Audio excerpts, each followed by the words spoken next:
A four-star Marine general collapsed in the cereal aisle. His medals clinked against cold linoleum as his heart stopped beating. Shoppers screamed and froze in horror. This decorated war hero, who had survived firefights in 3 different wars, was dying among breakfast foods and Saturday morning crowds. No one knew what to do. No one moved, just staring as his lips turned blue and life drained from his body. Then a woman in blue scrubs came sprinting from 4 aisles away. She dropped to her knees and began CPR with precision that seemed impossible for a civilian. Her hands moved with battlefield efficiency. Her voice stayed calm under crushing pressure. And then, as she compressed his dying heart, words escaped her lips.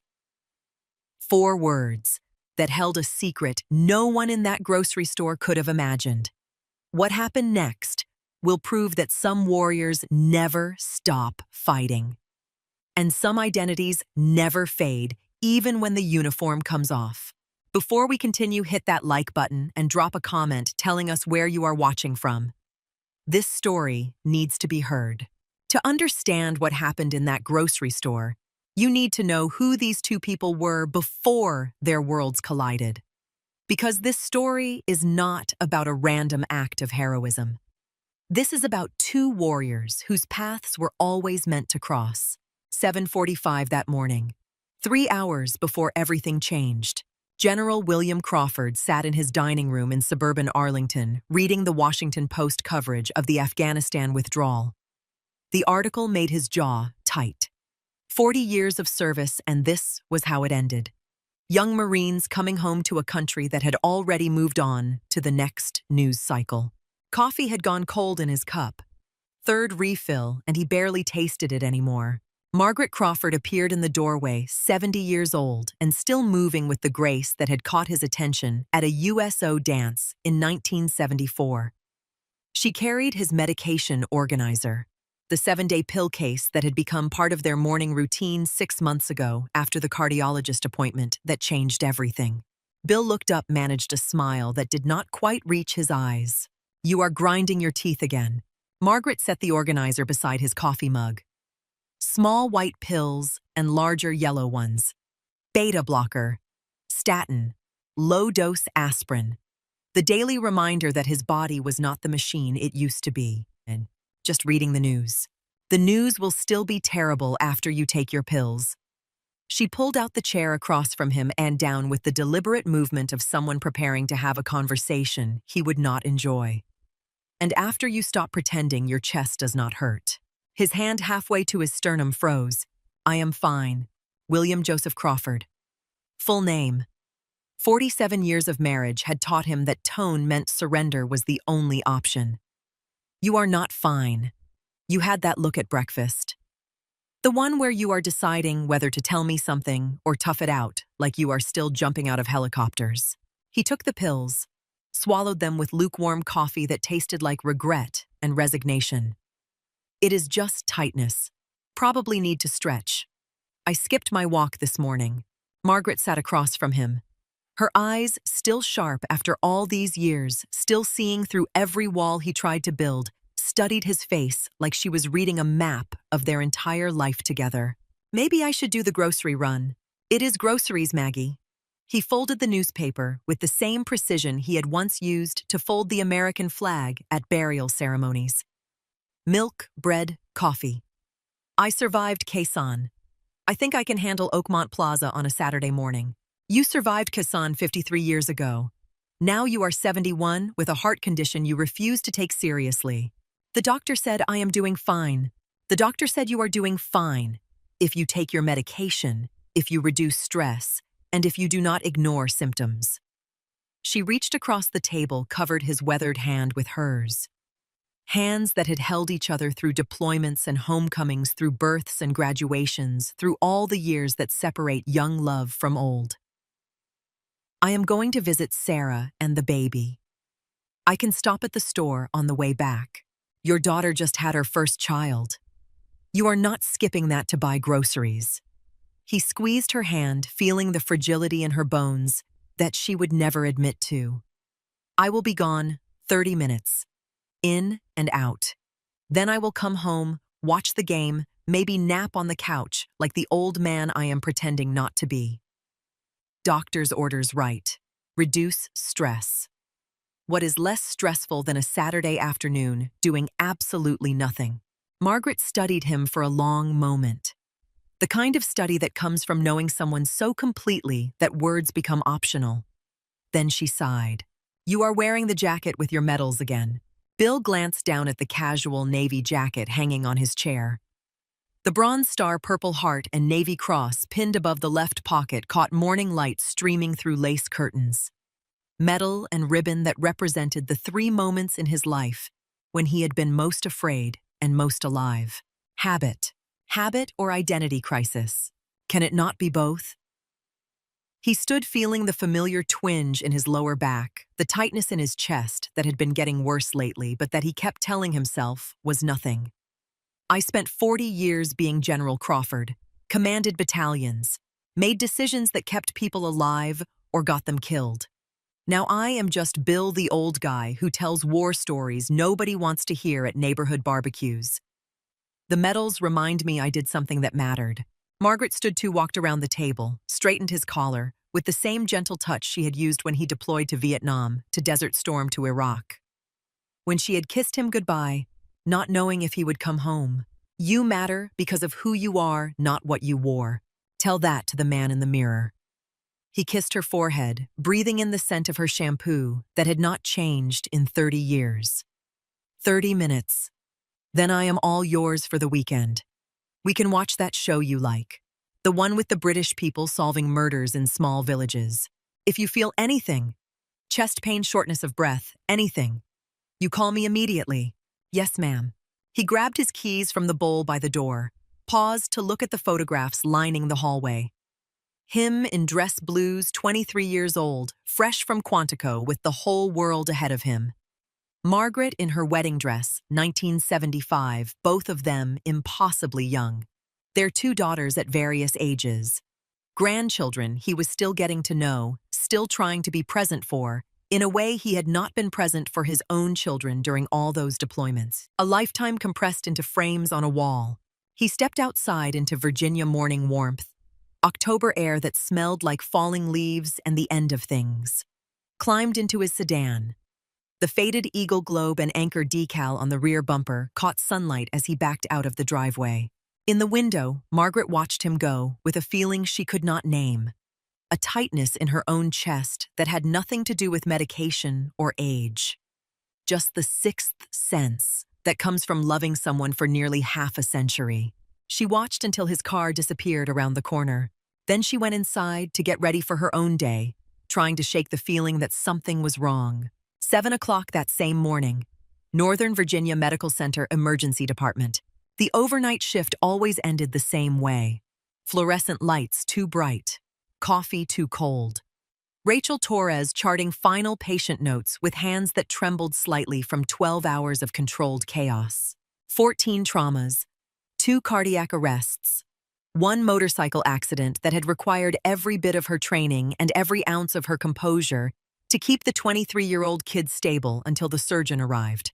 But it was the last patient who had taken the most out of her. Not physically, emotionally. Mr. Kowalski, 76. Vietnam veteran. Panic attack that had brought him to the ER, convinced he was dying. Rachel had found him in exam room 4, hyperventilating, eyes wide with terror that had nothing to do with his present surroundings and everything to do with a jungle 50 years gone. The ER doctor had ordered Ativan. Standard protocol. Calm the patient, address the symptoms, move to the next case. But Rachel had sat with him instead, held his gnarled hand in hers, talked him down using language she rarely spoke anymore, words that came from a place she had tried to bury 6 years ago. You are not dying, Marine. You are here. You are safe. Breathe with me. In through your nose, out through your mouth. That is it. Stay with me. And he had. Because something in her voice, some quality she could not hide when she spoke to veterans, had cut through his panic like a blade through fog. Now he was sleeping peacefully in the observation unit, and Rachel was finishing documentation on a shift that had started at 7 the previous evening and was finally, mercifully, ending. "You look dead on your feet." Dr. James Barnes appeared beside her, coffee in hand, shirt rumpled from the overnight chaos. 15 years at Northern Virginia Medical Center. 6 years working alongside Rachel. In all that time, she had never told him anything personal beyond the basics. Single mother, night shift, reliable, 12 hours. Rachel did not look up from her charting. Normal. Normal people sleep at night. You know that, right? Normal people do not pay single-parent rent in Arlington on a day shift salary. Barnes leaned against the counter, studying her with the same diagnostic attention he gave chest x-rays. 6 years, Torres. 6 years we have worked together. You are the best trauma nurse in this department. Probably the best I have ever seen. But you are still a complete mystery. Not much to tell. I show up. I do the job. I go home. You do more than the job. I watched you talk down that motorcycle kid when he was screaming and fighting us. 18 years old, femur compound fracture, convinced he was going to die. 2 sentences from you and he went completely still. How do you do that? Rachel closed the chart, met his eyes for the first time. I told him he was safe, that we had him, that he did not have to fight anymore. And he believed you. People believe what they need to believe. Or they recognize something in your voice. Barnes paused, choosing his words carefully. Authority. Experience. Like you have been in situations where calm was the difference between life and death. The air between them shifted. Rachel felt it. The question he had been dancing around for 6 years, finally taking shape. Military. You ask me this every few months, and you deflect every time. Maybe I just do not like talking about the past. Or maybe the past is more interesting than you want people to know. Barnes pushed off the counter. Anyway, go home. Sleep. See you Monday night. He walked away before she could respond. Rachel sat for a moment in the sudden quiet. The ER had finally calmed. Morning shift arriving. Her replacement already getting report. She stood joint stiff from 12 hours on her feet. Made her way to the locker room. Changed out of scrubs, stained with the motorcycle kid's blood. Pulled on jeans and a t-shirt that smelled like laundry detergent, and home. Her navy blue scrub jacket hung in her locker beside her bag. The comfortable one she always wore on the drive back to her apartment. As she grabbed it, an old photograph slipped from her bag. Fluttered to the floor, like a leaf falling from a tree she thought she had cut down years ago. Rachel stared at it. The photo was from 2012. 4 Marines in desert camouflage standing in front of a Humvee, somewhere in Helmand Province. Dust and heat, and the kind of exhaustion that becomes your baseline after months in country. Rachel was second from left, 29 years old. Staff sergeant rank visible on her collar. Thinner, harder, hair pulled back in regulation bun. Face that belonged to someone else entirely. The other 3 Marines were smiling. Rachel was not. She picked up the photograph, fingers tracing faces she had tried so hard to forget. Lieutenant Marcus Webb, killed by sniper fire outside Sangin, 2014. Corporal Jennifer Diaz, IED blast south of Marja, 2013. Died before the medevac arrived. Lance Corporal Tommy Reeves, made it home, survived the war. Put his service weapon in his mouth 2 years later in his parents' basement in Ohio because the war would not let him go. 3 of the 4 people in that photograph were dead. Rachel was the only one left. She tucked the photo back in her bag, locked the locker with more force than necessary. The metallic clang echoed in the empty locker room. That was then. This is now. She had left that life behind 6 years ago, when the vehicle rollover outside Kandahar had shattered her shoulder and ended her career. Medical discharge with honors. Thank you for your service. Here is your DD-214 and a handshake, and good luck in the civilian world. She had come home, enrolled Sophie in school, taken the first nursing job that would hire her. Night shift because it paid better. Emergency department because that was what she knew. Trauma. Chaos. making impossible decisions under pressure, keeping people alive when everything said they should die. But she did not talk about Afghanistan, did not mention the Marine Corps, did not wear her combat action ribbon or display her medals or tell anyone at hospital mixers that she had once run through enemy fire to drag wounded Marines to safety. That person's Staff Sergeant Rachel Torres, combat medic, did not exist anymore. She was just Rachel now. Mom, nurse, nobody special. She drove home through Arlington streets, already filling with Saturday morning traffic. Radio played news about Memorial Day weekend approaching. Ceremonies honoring those who served. Moments of silence for those who did not come home. She turned it off. Past Arlington National Cemetery. Rows of white headstones visible through the trees. Thousands of them. Each one a story. Each one a life cut short or lived long, but haunted. She did not look. Some things were better left buried. 7:45. Rachel pulled into her apartment complex in Alexandria. Small two-bedroom that took most of her paycheck. But it was theirs. Hers and Sophie's. A place where the past stayed in the past and the future was just getting through the next shift.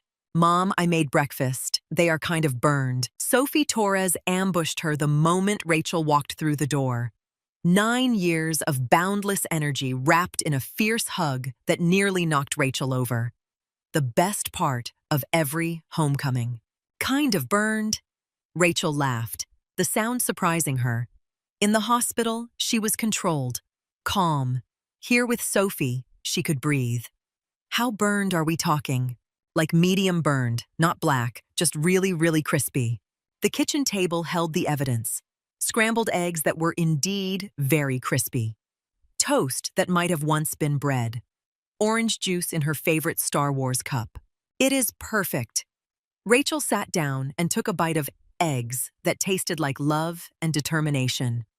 Best breakfast I have had all week. Sophie beamed, climbed into the chair across from her with the unselfconscious joy of a child who still believed her mother could do anything. How was work? Long. Helped a lot of people. Did you save anyone's life? Rachel paused, fork halfway to her mouth. Maybe. We do not always know. I think you save people every day. Sophie pulled out a piece of paper. Look, art class. We had to draw our hero. The drawing showed a stick figure in blue scrubs with a stethoscope around her neck. Patients in beds around her. Written in crayon at the top, in Sophie's careful handwriting. My mom, the hero nurse. Rachel's eyes burned. Baby, I am just a nurse. You save people. That is a hero. Rachel reached across the table, took her daughter's small hand in hers. You are my hero. You know that. Moms can't have kids as heroes. That is backwards. Says who? Says logic. Well, Rachel squeezed her hand. Logic is overrated. They sat like that for a moment. Mother and daughter. The most important thing in Rachel's world. The reason she worked night shifts and lived in a too-small apartment and pushed down memories that threatened to surface every time she closed her eyes. Thank you for breakfast. Now I need to sleep a few hours. Then we can do something fun this afternoon. Maybe the park? Can we go to the store first? We are out of milk, and I need stuff for my science project. It is due Monday, and I need to make a model of a plant cell, and Mrs. Patterson said we could use Jell-O and fruit, but I need the supplies. Rachel checked her phone. 8:15. If she went to the store now, she would be back by 9:30. Could sleep until 2. Still have the afternoon with Sophie. Quick trip. She stood every muscle protesting 12 hours on her feet. Let me just change my shirt. Can I come? Next time, baby. Quick trip. You stay with Mrs. Chen, okay? She walked Sophie next door to their neighbor's apartment. Kissed her forehead. Promised to be back in an hour. Then she pulled on her navy blue scrub jacket. Comfortable. Familiar. A piece of her work life that felt safer than civilian clothes somehow. Grabbed her purse. Car keys. Shopping list forming in her mind. Milk, bread, pasta. Something for Sophie's science project. In and out. Then sleep. She had no idea that in 45 minutes, her carefully constructed ordinary life would detonate like an IED on a road she thought was clear. 10:15, Oakmont Plaza parking lot. Bill Crawford pulled into a space near the front entrance, shifted into park, sat for a moment in the quiet of his sedan. In the rearview mirror, an old man looked back at him. When had that happened? The gray hair, the lines around his eyes, the slight sag in his jaw. 71 years old. He still felt 23 in his head, still felt like the young lieutenant who had landed in Vietnam, thinking he was invincible. The chest tightness was back. Worse now. Pressure building behind his sternum like someone pressing down with their palm. He rubbed his chest, told himself it was nothing. Just need to stretch. Just need to move around.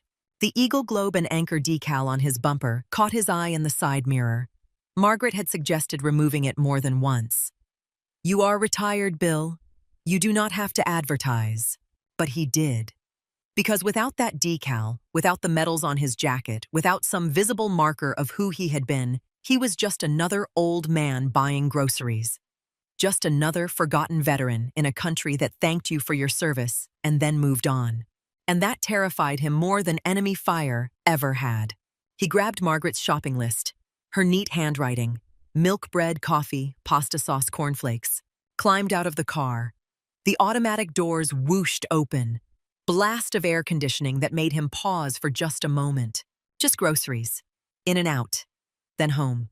10:18, same parking lot. Rachel pulled into a space 3 rows behind Bill's sedan. Engine ticking as it cooled. She was exhausted. Bone-deep 12-hour shift exhausted. But Sophie needed milk, and the science project was due Monday, and this was what mothers did. They pushed through exhaustion because their children needed them. She grabbed her purse, locked the car, walked toward the entrance. Navy blue scrub jacket, comfortable against her shoulders. Shopping list mental. Milk, bread, pasta, something for Sophie's plant cell project. Maybe Jell-O, like Mrs. Patterson suggested. The automatic doors opened. Cool air washed over her. Oakmont Plaza on a Saturday morning, crowded, noisy, ordinary. She grabbed a cart, headed toward produce. 10:20, inside Oakmont Plaza. They were in the same store now.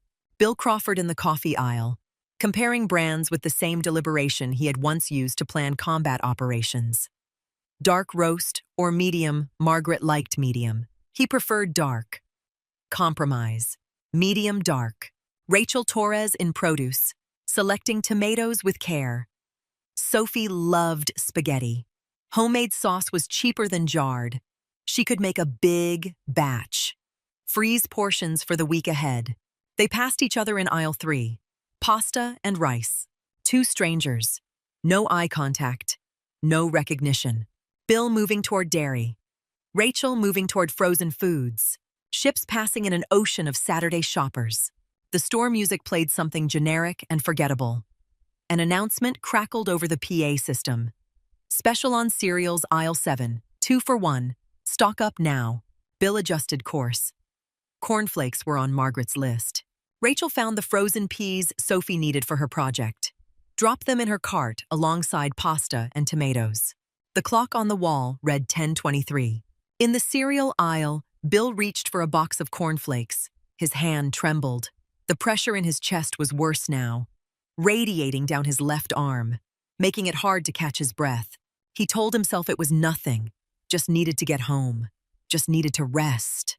4 aisles away, Rachel compared pasta prices, unaware that in approximately 60 seconds, every skill she had learned in a classroom at Camp Lejeune and perfected under mortar fire in Helmand Province was about to activate like muscle memory she could not suppress even if she tried. Neither of them knew what was coming. Neither could see the invisible thread pulling tighter with each passing second. Neither understood that fate had spent years weaving this moment, preparing these 2 people, bringing them to this exact place at this exact time. 60 seconds left before everything changed. 58 seconds. That is all the time Bill Crawford had left before his heart would stop beating. He did not know this as he stood in aisle 7, reaching for the box of cornflakes. Did not know that the tightness in his chest was not just age or stress or the need to stretch. did not know that a 95% blockage in his left anterior descending artery had finally completed its work. The widowmaker cardiologists call it. The kind of heart attack that kills quickly and without mercy. 45 seconds. Bill's fingers closed around the cornflake box. His left arm felt heavy. Strange. Like someone had strapped a weight to it while he was not paying attention. The pressure in his chest intensified. Not gradual anymore. Sudden. Explosive. Pain detonated through him like shrapnel tearing through muscle and bone. Not like the bullet that grazed his shoulder in Kherson. Not like the grenade blast that left ringing in his ears for 3 months in Fallujah. This was different. This was his own body declaring mutiny, his own heart turning traitor. 30 seconds. The cornflake box slipped from his grip, hit the floor with a hollow cardboard thud that seemed impossibly loud in his ears.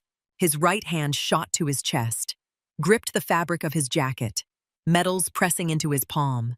Bronze star, purple heart, navy cross, metal and ribbon that had meant everything. That meant nothing now. He could not breathe. His lungs pulled, but nothing came in. Just a wet, desperate gasp that sounded like drowning. 20 seconds. The fluorescent lights above became halos, then smears, then darkness creeping in from the edges of his vision like enemy forces surrounding his position. His knees buckled. The shopping cart was there. He reached for it. Instinct. Desperation. Something to hold on to. But his hand missed and his shoulder struck the metal frame and sent it careening sideways into a display pyramid of jarred spaghetti sauce. Glass shattered.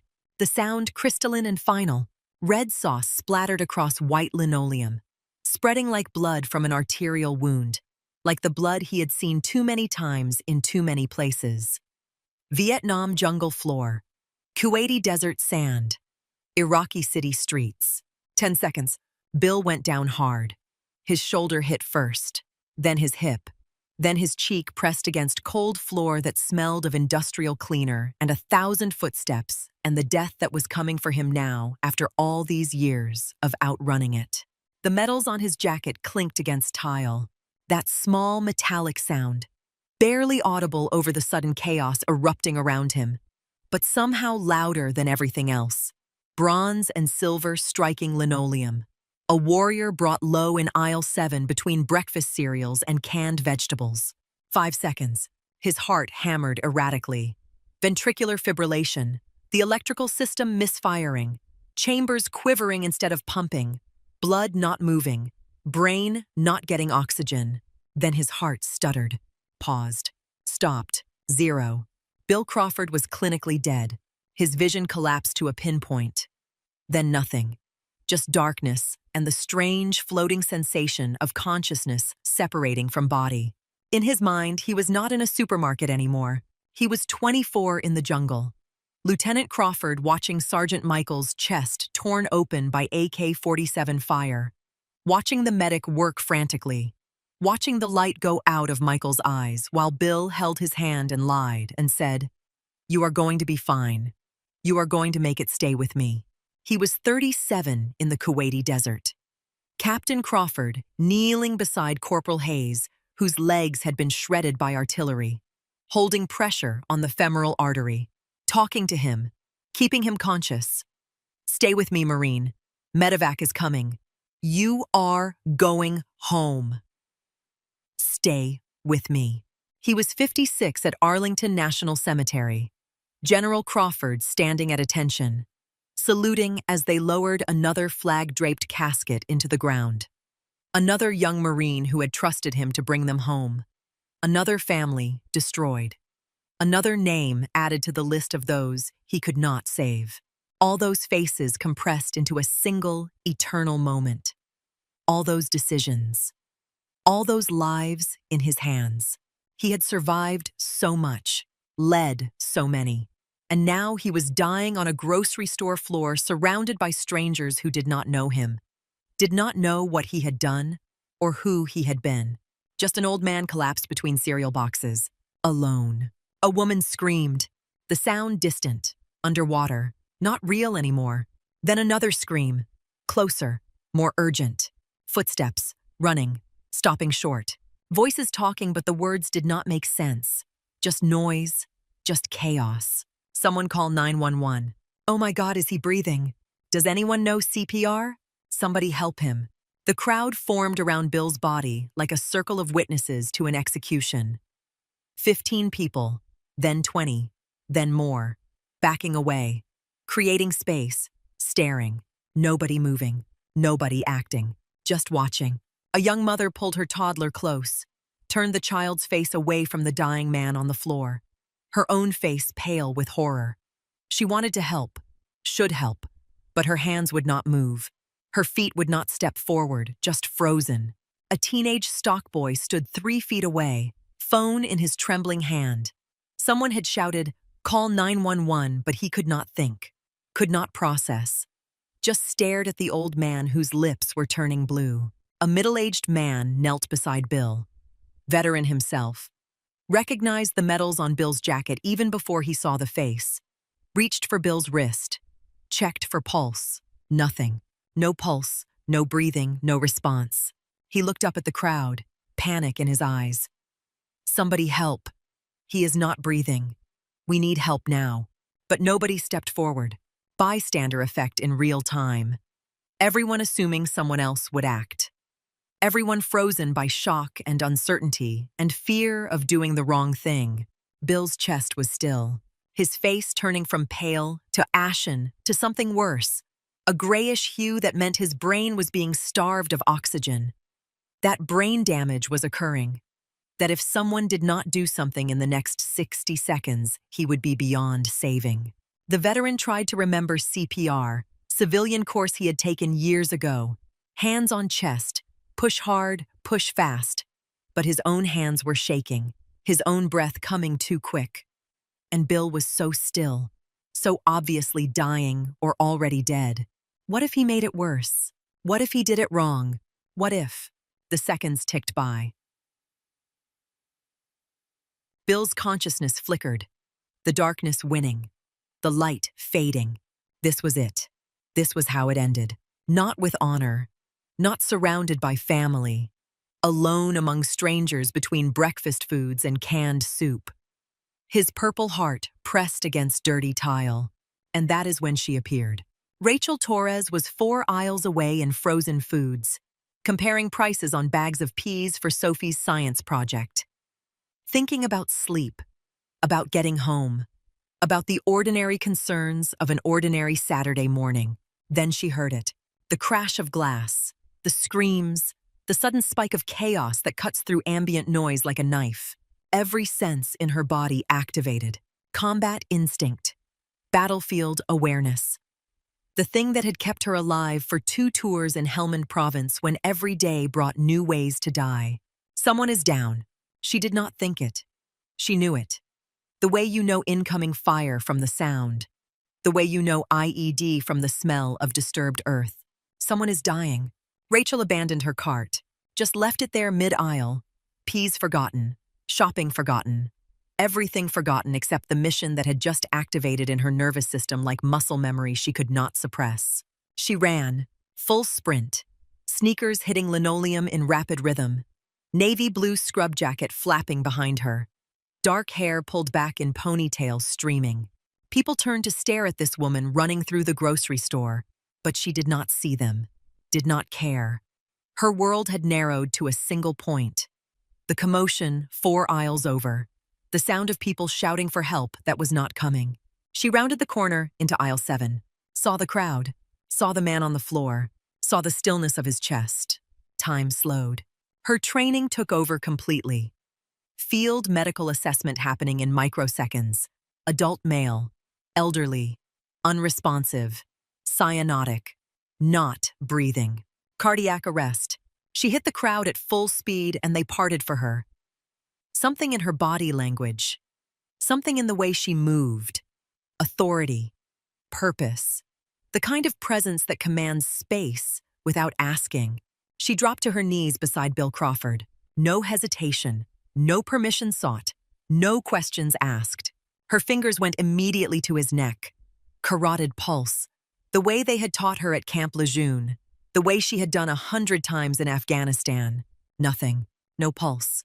Her eyes scanned his face, his chest, his color, pale, unresponsive, breathing shallow and irregular. Agonal respirations. The last gasps before complete respiratory arrest. She had seen this before, too many times, in Humvees and field hospitals and dusty roads where young Marines died because medevac took too long, or the wounds were too catastrophic, or God just decided it was their time.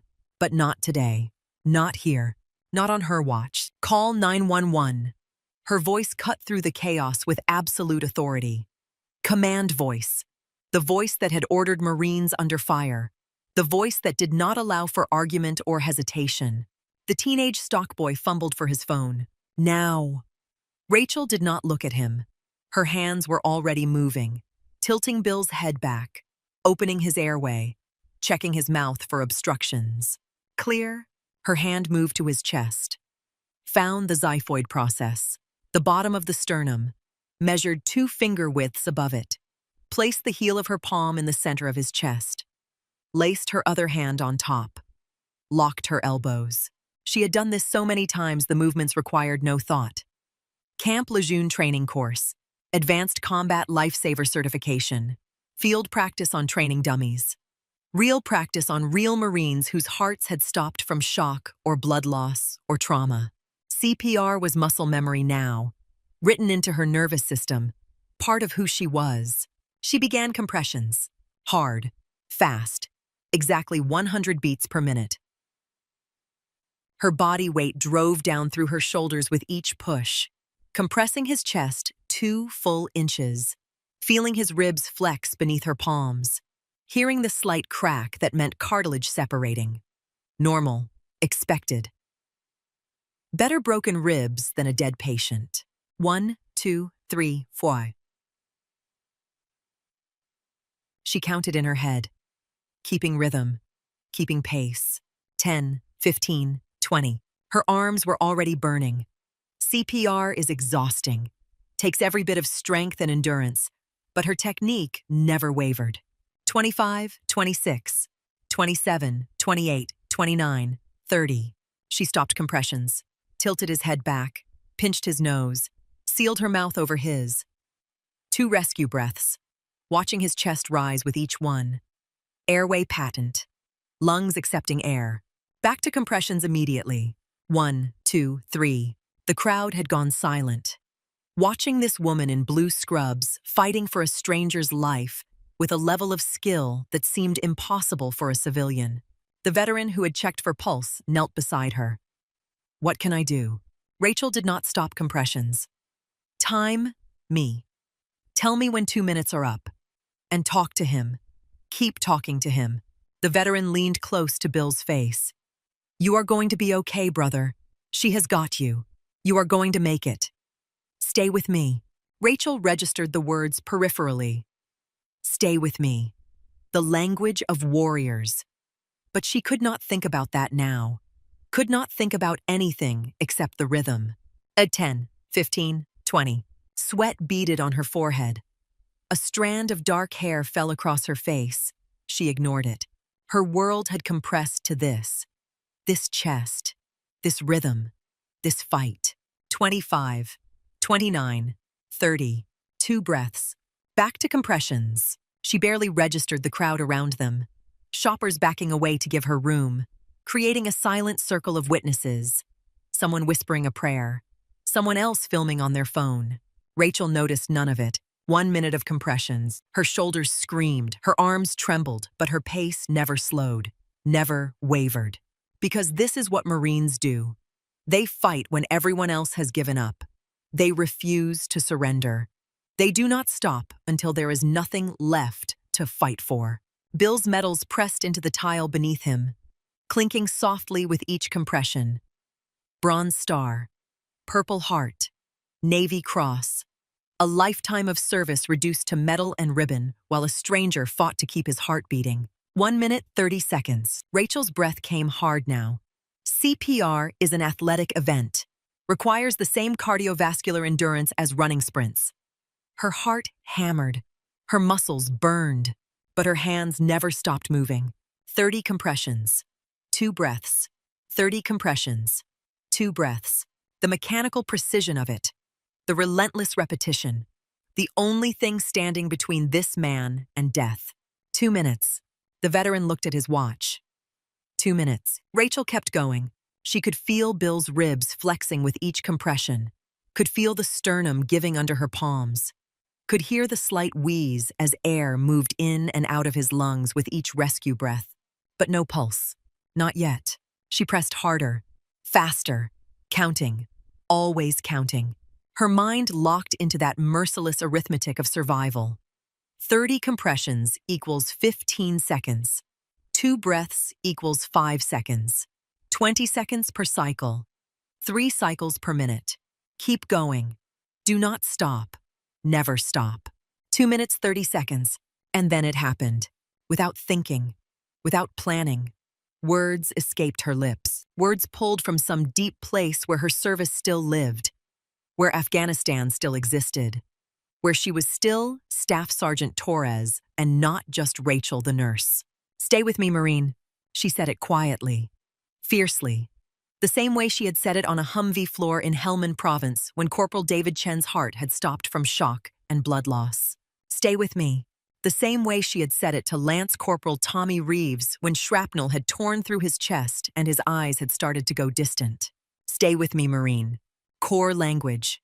Battlefield language. The words you say when death is closing in and the only thing keeping someone alive is another Marine refusing to let them go. In the crowd, a woman turned to her husband. "Did she just call him Marine?" "She is a nurse, isn't she?" The husband shrugged, confused but too caught up in the drama to question it. Rachel did not hear them, did not register her own words. Her conscious mind was gone. Only training remained. Only the mission. 3 minutes of compressions. Her arms were shaking now, trembling with fatigue, but her technique remained flawless. Lock the elbows. Use body weight, not arm strength. Keep the rhythm. Keep the count. Do not stop. Never stop. Because stopping means death, and death is not acceptable. The veteran kept talking to Bill. "You are doing great. She is bringing you back. Your heart is going to start. You are going to be fine." Rachel knew better than to promise that. Had seen too many people die despite perfect CPR, despite everything being done right. Sometimes the damage was too extensive. Sometimes the time without oxygen was too long. Sometimes you just lost. But you fought anyway, because fighting was all you had. 3 minutes, 30 seconds, sirens in the distance, growing louder. The teenage stock boy was on the phone with dispatch, his voice shaking as he relayed information. "She is doing CPR. The man is not breathing on his own. His lips are blue. I do not know. I do not know. She just started doing it." Rachel barely heard him. Her world was the rise and fall of Bill's chest, the give of his sternum, the desperate hope that the next compression would be the one that restarted everything. 4 minutes. She was in Afghanistan now. Not physically, but mentally. The grocery store had become the Humvee. The fluorescent lights had become desert sun. The crowd had become her unit. Marines watching her work, trusting her, believing she could save the dying. This was not County General with monitors and crash carts and backup teams. This was a different kind of emergency room. Just her hands and her knowledge, and the muscle memory burned into her during 2 tours where she had performed CPR on bleeding Marines while mortars fell and dust choked the air. The memory surfaced unbidden. Corporal Chen. IED blast. Legs shattered. Heart stopping from hypovolemic shock. Rachel straddling him in the back of a moving Humvee. Hands on his chest. Counting. Compressing. Refusing to let him die. "Stay with me, Marine. Do not you dare leave me. Stay with me." And he had stayed. Because sometimes will matters more than medicine. Sometimes refusing to accept death is enough to keep it at bay. 4 minutes, 30 seconds. Bill's face had gone from pale to ashen to something worse. Gray. The color of death approaching. But Rachel kept going because that is what you do. You fight until there is nothing left to fight for. The automatic doors burst open. Paramedics rushed in. 2 of them. Equipment and authority and the cavalry arriving. Jake Morrison, lead paramedic, 15 years on the job. He saw the woman doing CPR and recognized immediately. Professional technique, perfect form. Whoever she was, she knew what she was doing. Keep going, we will set up around you. Rachel did not acknowledge, just kept compressing, kept counting. Morrison's partner attached monitor leads to Bill's chest, working around Rachel's hands. The defibrillator powered on with its characteristic high-pitched whine. Rachel kept going. 30 compressions. 2 breaths. 30 compressions. Morrison knelt beside her. I need a report. Male, approximately 70. Sudden cardiac arrest. Witnessed collapse. I started CPR immediately. 5 minutes of compressions. No pulse. No spontaneous respirations. Her report was crisp. Professional. Complete. The kind of handoff you give when lives depend on clear communication. Morrison nodded. Good work. We will take over on my count. 3, 2, 1, clear. Rachel pulled back. First time stopping in 5 minutes. Her arms dropped to her sides, shaking, burning. She could barely feel her hands. Morrison took over compressions while his partner prepared the defibrillator. The monitor showed ventricular fibrillation, the chaotic quivering that meant Bill's heart was trying to beat but could not organize itself. Shockable rhythm. Morrison looked at his partner. Charged to 200 joules. The defibrillator whined louder. Charged. Everyone clear. Morrison lifted his hands from Bill's chest. The shock delivered. Bill's body jerked, muscles contracting from the electrical current. Everyone held their breath. The monitor beeped once, twice. A weak, irregular rhythm appeared on the screen. Morrison's fingers went to Bill's carotid. We have got a pulse. Weak and irregular, but it is there. The crowd exhaled. Some started crying, relief crashing over them like a wave. Rachel sat back on her heels, legs unsteady, hands shaking uncontrollably now that the adrenaline was fading. The veteran beside her gripped her shoulder. You did it. You brought him back. Rachel could not speak, could only watch as the paramedics worked with practiced efficiency. IV started. Oxygen mask applied. Vital signs assessed. Morrison looked at her. You saved his life. What is your name? Rachel stood, her legs barely supporting her weight. It does not matter. Morrison pulled out a clipboard. We need a name for the report. Rachel was already backing away. Just take care of him. He needs a cardiac catheterization lab. Probable STEMI. Do not waste time. Morrison started to protest, but when he looked up, she was moving through the crowd. Wait, we need... But Rachel did not stop. She pushed through the circle of onlookers, past the shocked shoppers, past the shattered jars of sauce, past her abandoned shopping cart with its frozen peas and pasta. She walked quickly toward the exit, not running. That would draw attention, but moving with purpose, with the need to escape before anyone could ask more questions. Behind her, the paramedics loaded Bill onto the gurney, securing straps, adjusting oxygen, maintaining that fragile thread of life Rachel had refused to let break.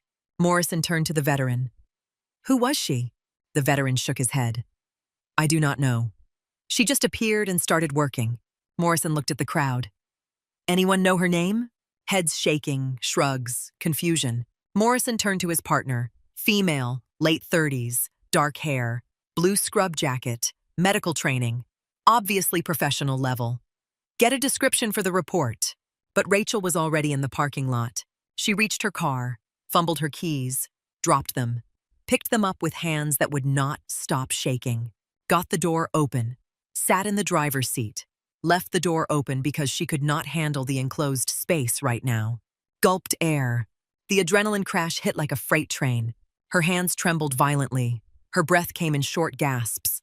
Not panic, just the physiological aftermath of 5 minutes of maximum physical exertion and maximum emotional intensity. She had done this before. The crash after combat, after saving lives under fire, after watching lives slip away despite everything she did. But this was different. This was supposed to be over. This part of her life was supposed to be buried. Staff Sergeant Rachel Torres did not exist anymore. She was just a nurse, just a single mom buying groceries on a Saturday morning. Except she had just performed combat-level CPR in a grocery store and spoken the language she had sworn to leave behind. "Stay with me, Marine." Those words, that phrase, the muscle memory that would not stay buried no matter how hard she tried. Rachel closed her eyes, saw Corporal Chen bleeding out in the Humvee, saw Lance Corporal Reeves' chest torn open by shrapnel, saw Lieutenant Webb taking his last breath after the sniper round, saw all the faces she could not save, all the Marines who had died despite her best efforts, all the guilt she carried like shrapnel embedded too deep to remove. And now she had saved one more. One stranger whose name she did not even know. She should feel good about that. Should feel proud. But all she felt was exposed. Like a wound reopened. Like a past that refused to stay past. She started the car. Pulled out of the parking space. In her rearview mirror, the ambulance was leaving. Lights flashing. Sirens wailing. Taking that man to the hospital. To the cardiac catheterization lab. To doctors who would place stents and administer medications and hopefully keep him alive.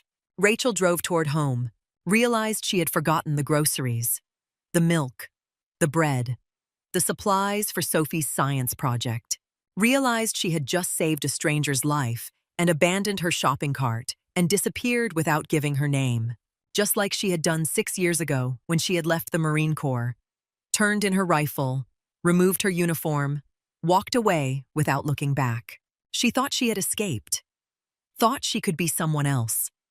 Someone normal. But muscle memory does not lie. Training does not fade.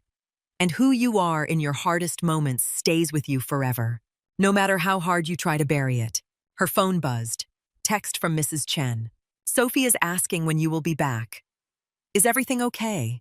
Rachel typed with shaking hands. "On my way. Be there in 10 minutes. She drove through Arlington streets, past strip malls and coffee shops, and the ordinary landscape of civilian life.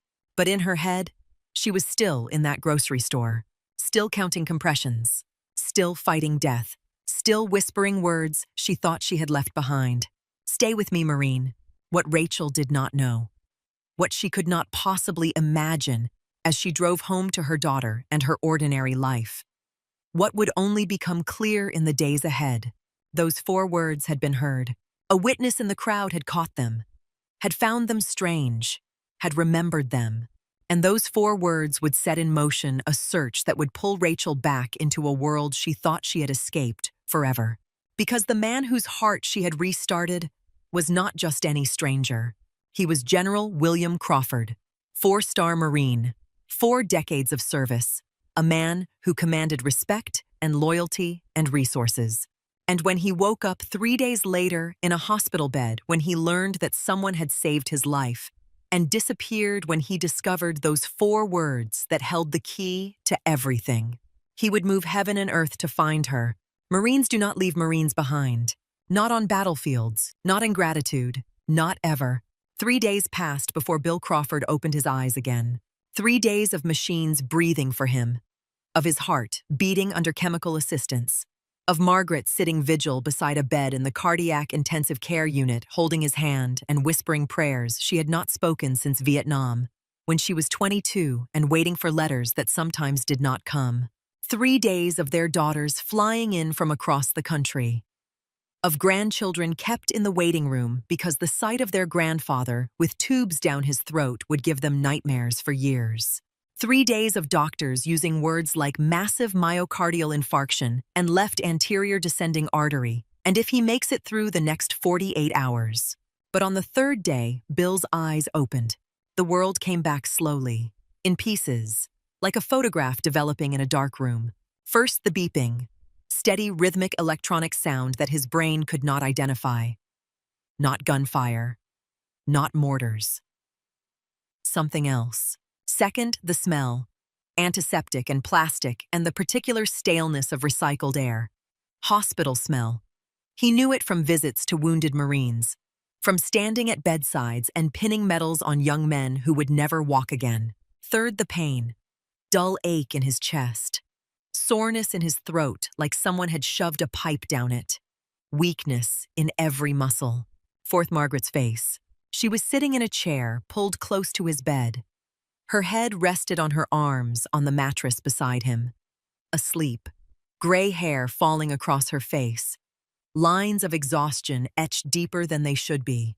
Bill tried to speak. His throat would not work. Just a dry rasp that made Margaret's eyes snap open. She saw him looking at her, and her face transformed. Relief and joy and fear all compressed into a single expression. "You are awake." Her voice broke on the words. "Oh God, you are awake." She reached for the call button, pressed it repeatedly, then turned back to him and took his hand in both of hers and pressed it against her cheek and cried. Bill wanted to tell her he was okay, wanted to squeeze her hand, but his body would not respond the way his mind commanded. Just lay there, weak and confused, while Margaret cried and nurses rushed in and machines beeped faster. "Where?" He managed the single word. Throat raw. Voice he did not recognize. Northern Virginia Medical Center. Margaret wiped her eyes with the back of her hand. "You had a heart attack. At the store. You collapsed. Memory came in fragments. Cereal aisle. Pain in chest. Falling. Glass breaking. Then nothing. Just darkness. How long? 3 days. You have been unconscious for 3 days." She squeezed his hand harder. The doctors said. They said if CPR had not started immediately. She could not finish the sentence. Did not need to. Bill understood what she was not saying. If CPR had not started immediately, he would be dead. A doctor entered.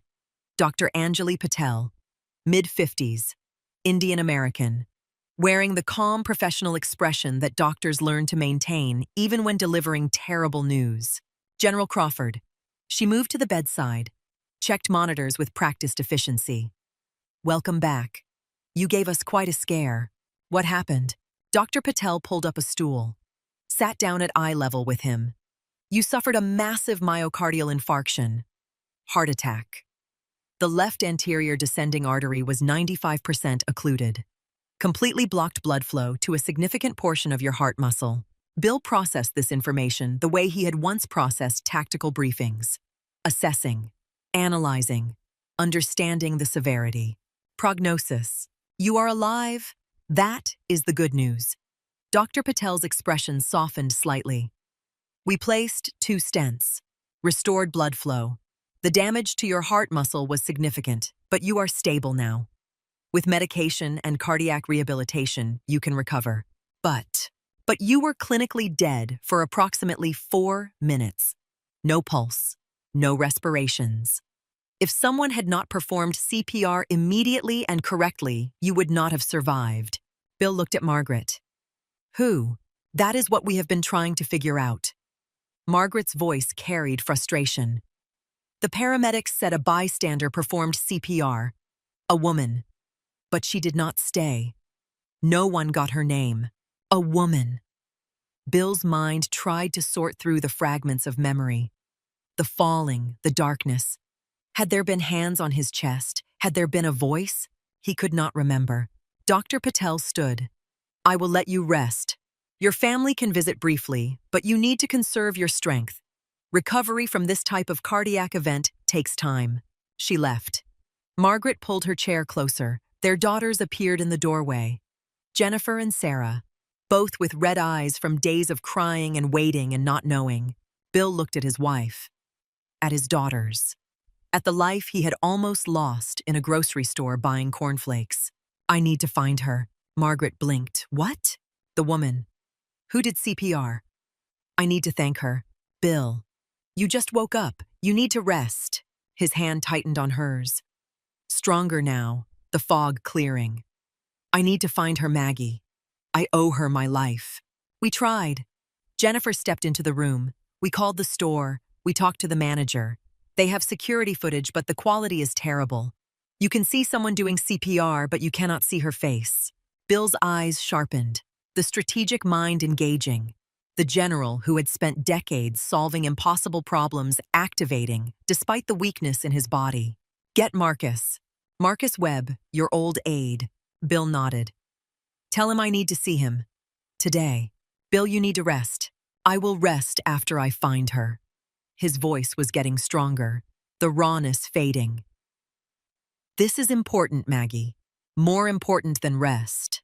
Margaret studied his face, saw the determination she had seen so many times over 47 years of marriage. The look that meant arguing would be pointless.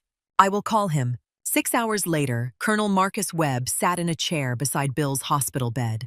Retired now, but still moving with the bearing of an active-duty Marine. They had served together in Iraq. Webb had been Bill's aide for 3 years, had learned how Bill thought, how he operated, how he turned impossible missions into completed objectives. Talk to me, sir. Bill laid out what he knew, which was almost nothing. Woman, civilian, medical training, performed CPR at Oakmont Plaza, disappeared before paramedics could get information. You want me to find her. I want you to move heaven and earth to find her. Webb pulled out a small notebook, started writing. What do we know? Description. Bill shook his head. I was unconscious. But the paramedics saw her. The store manager saw her. Witnesses saw her. Someone knows something. I will start with the paramedics. Get a description. Then the store. Security footage, even if it is bad. Then witnesses. Someone always sees something. Bill nodded. Report back to me daily. This is priority 1. Webb stood, came to attention, said the words they had said to each other 1,000 times. Semper Fi, sir. Semper Fi, Marcus. Colonel Webb made his first call from the hospital parking lot. Jake Morrison, lead paramedic on the Oakmont Plaza call. Morrison remembered the incident clearly. Remembered the woman. Female. Late 30s, I would guess.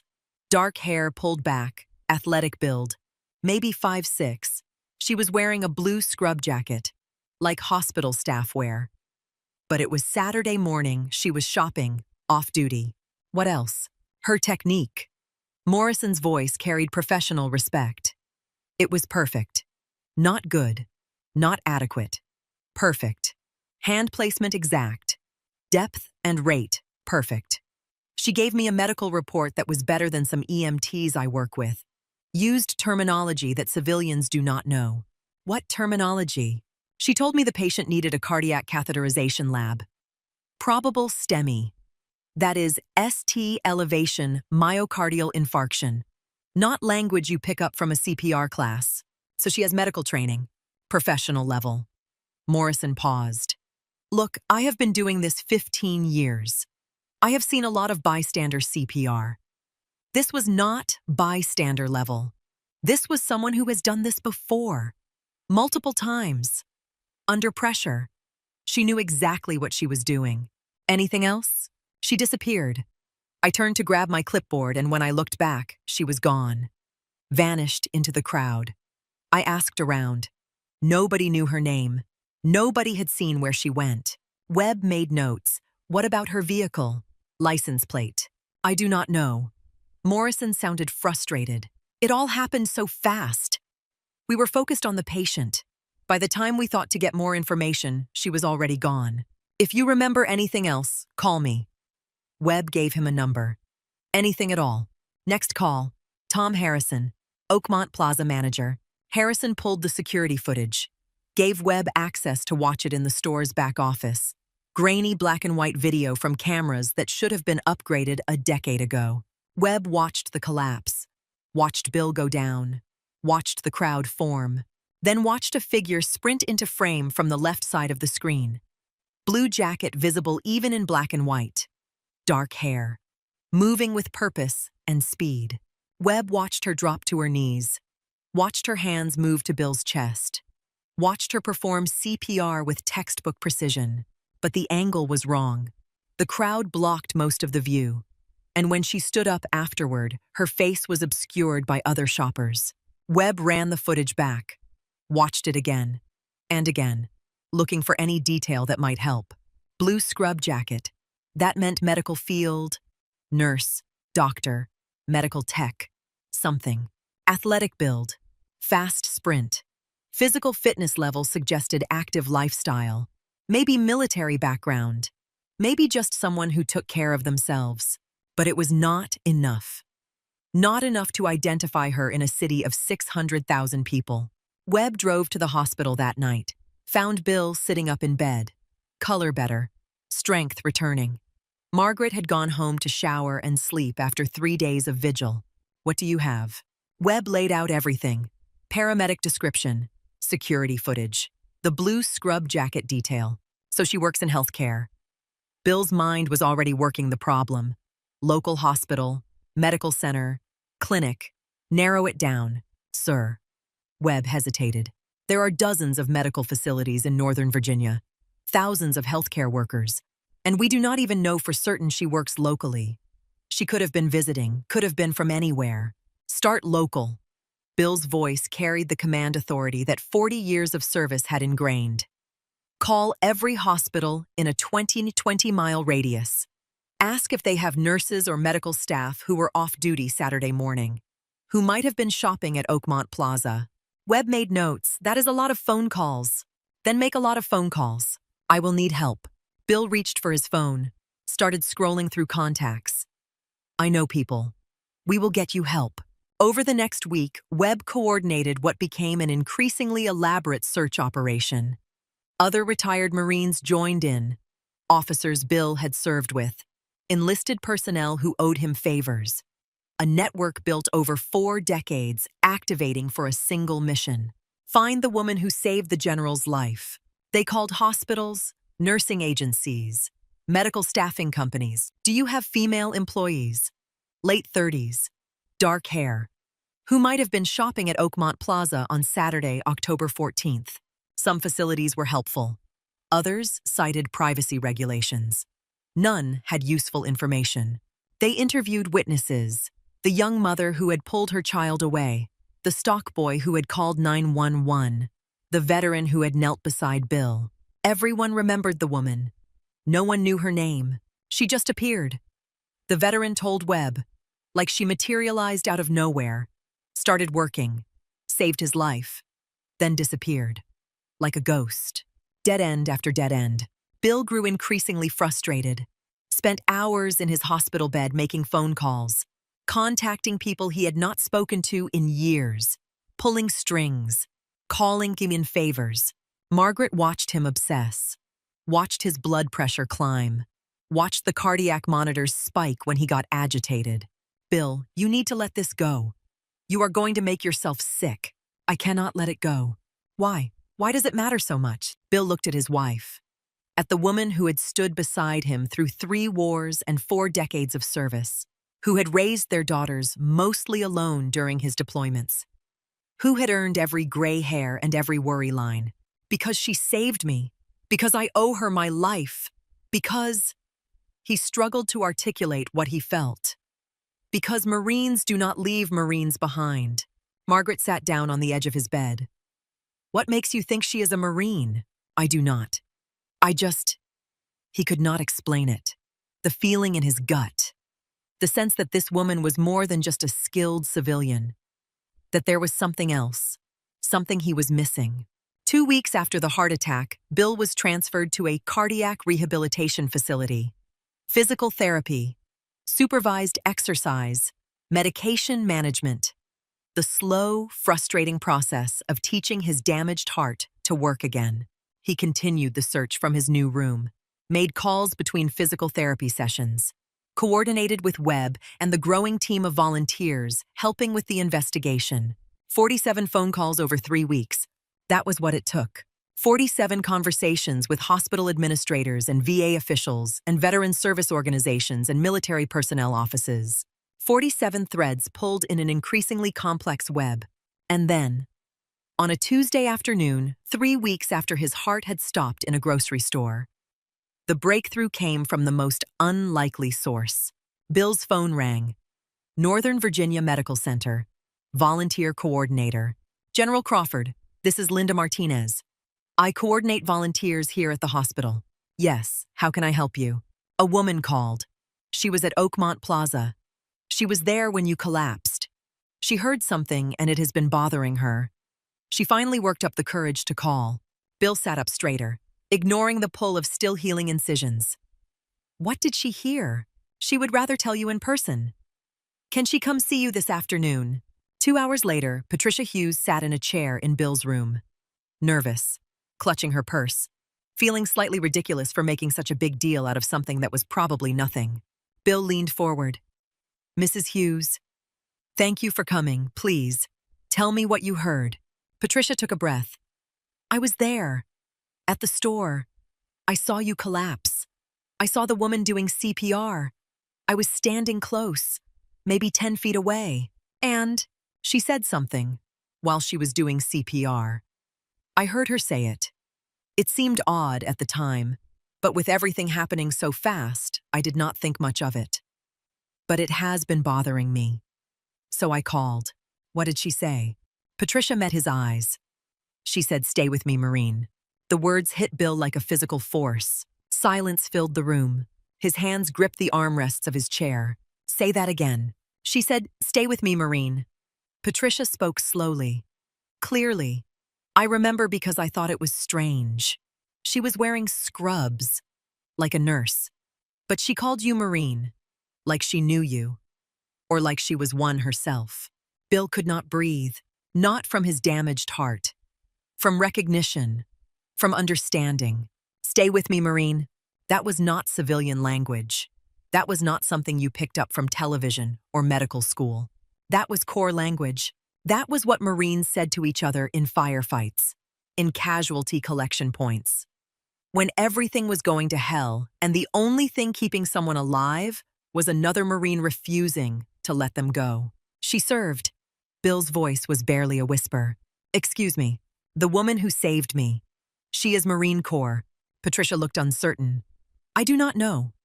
I just know what I heard. Bill grabbed his phone, called Webb, his hands shaking.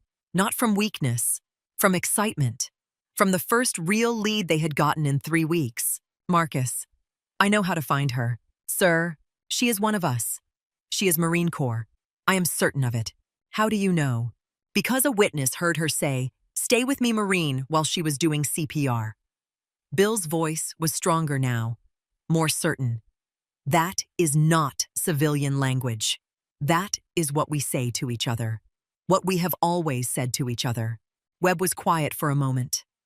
Processing. Then his voice came back sharp and focused. If she is Marine Corps, we can find her. Personnel records. Service history. Current location. Female. Late 30s. Medical specialty. Discharged in the last 10 years.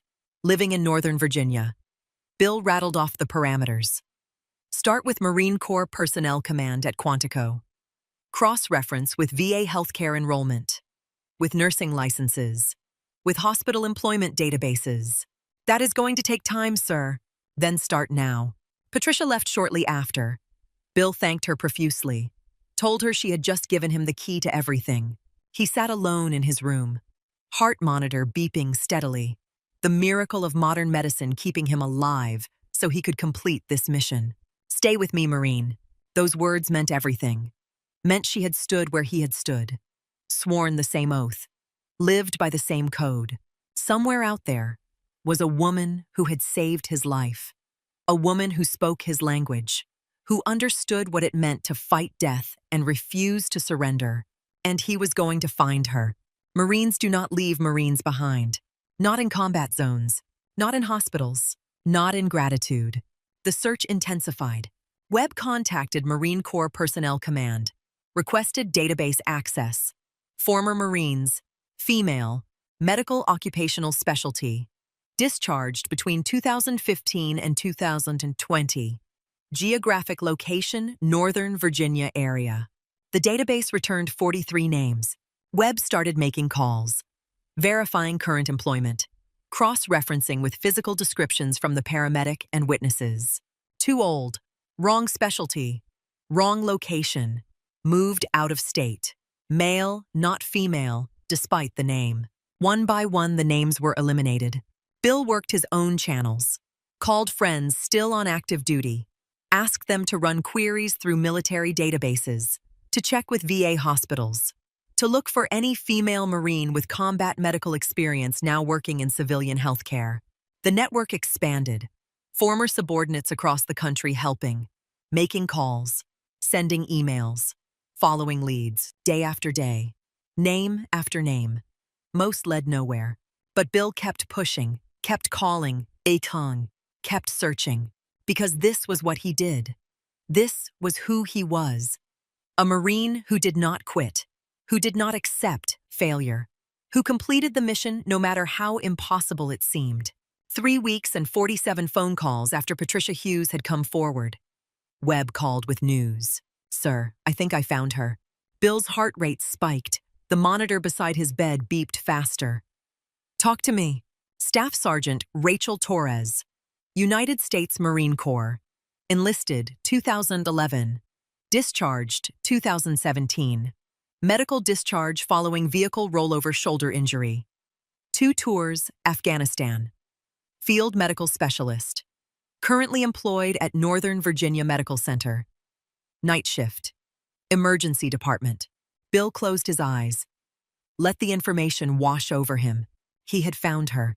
After 3 weeks of searching, after 47 phone calls and countless dead ends and more frustration than he had felt since Vietnam, he had found her.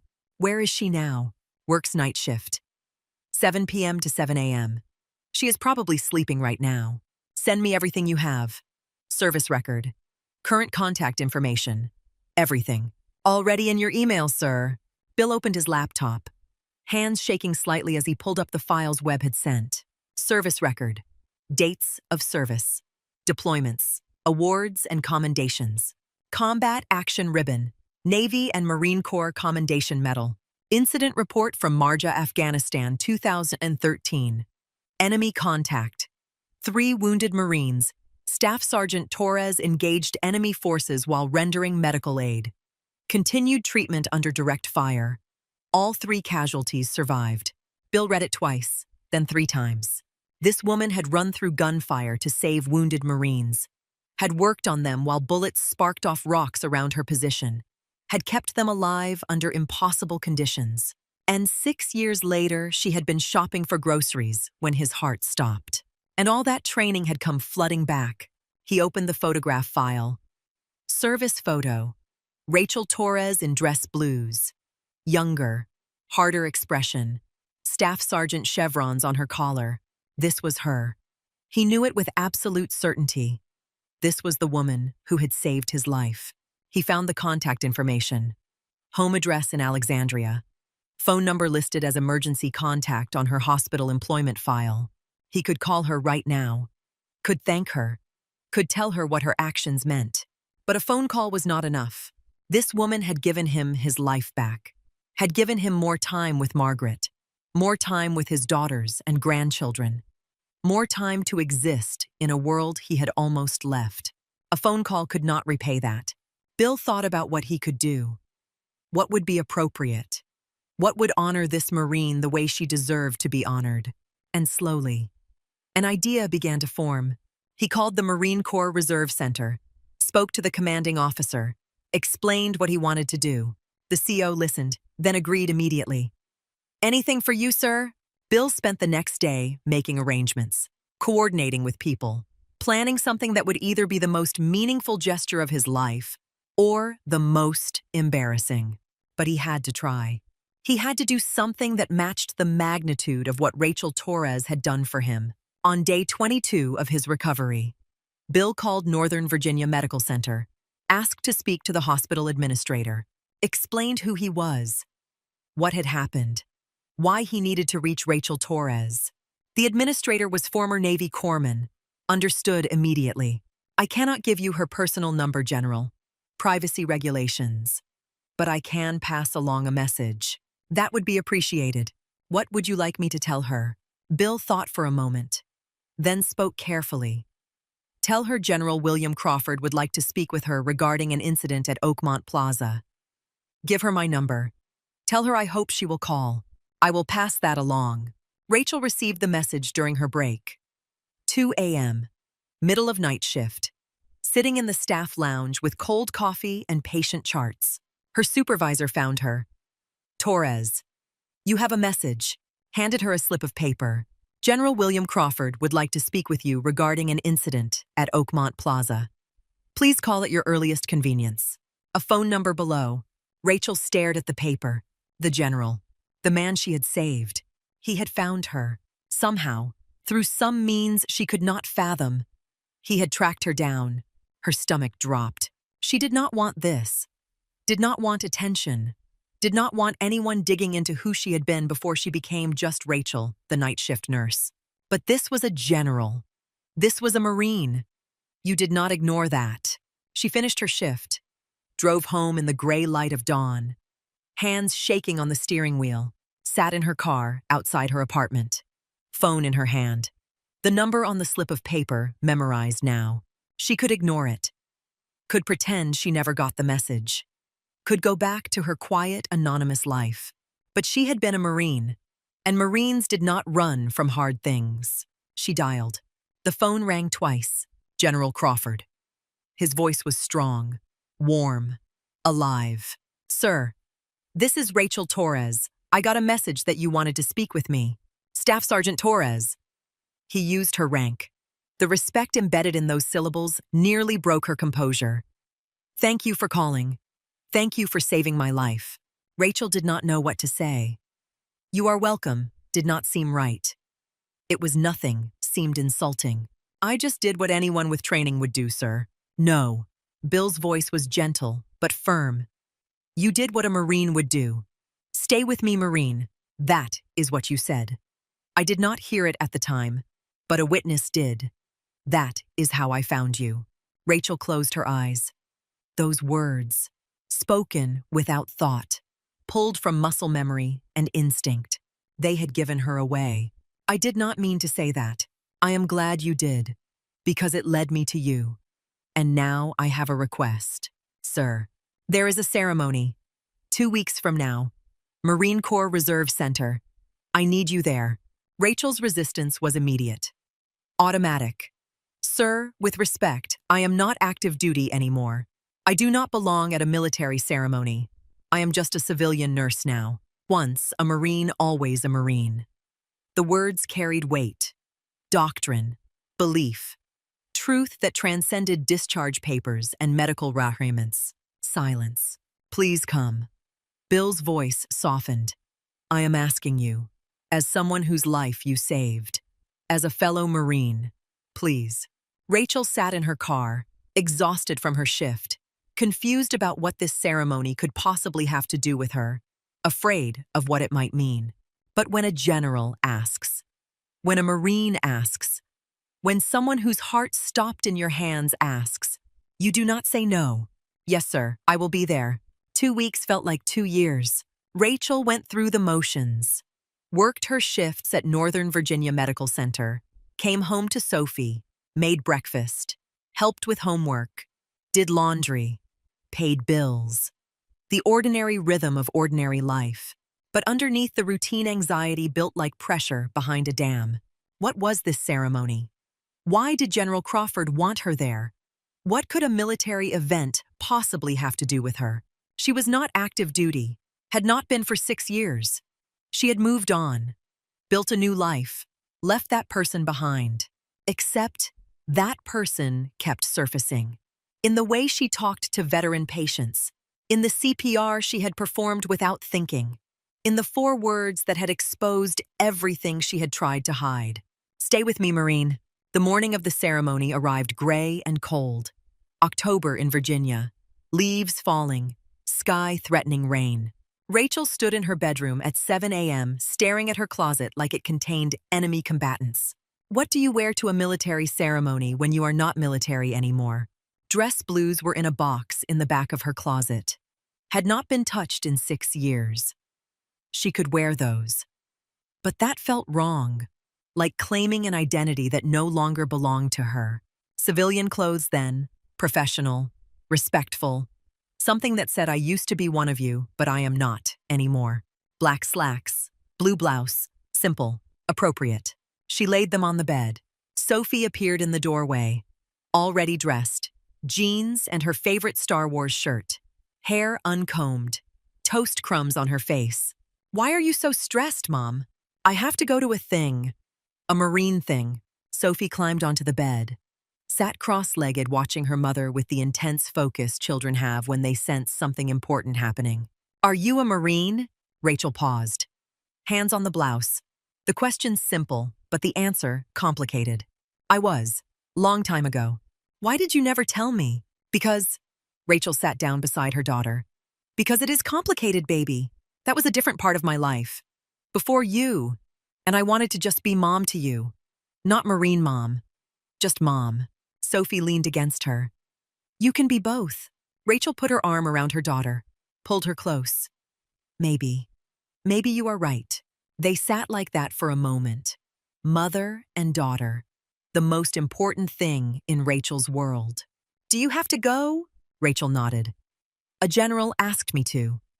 You do not say no when a general asks. Is it the man you saved? Yes. Why does he want you there? I do not know, baby. I honestly do not know. 2 hours later, Rachel dropped Sophie at her friend Emma's house. Emma's mother was taking the girls to a movie. Sophie hugged her tight before running inside. Good luck at your Marine thing, Mom. Rachel drove toward the Marine Corps Reserve Center, hands white-knuckled on the steering wheel. Talk radio played, but she did not hear it.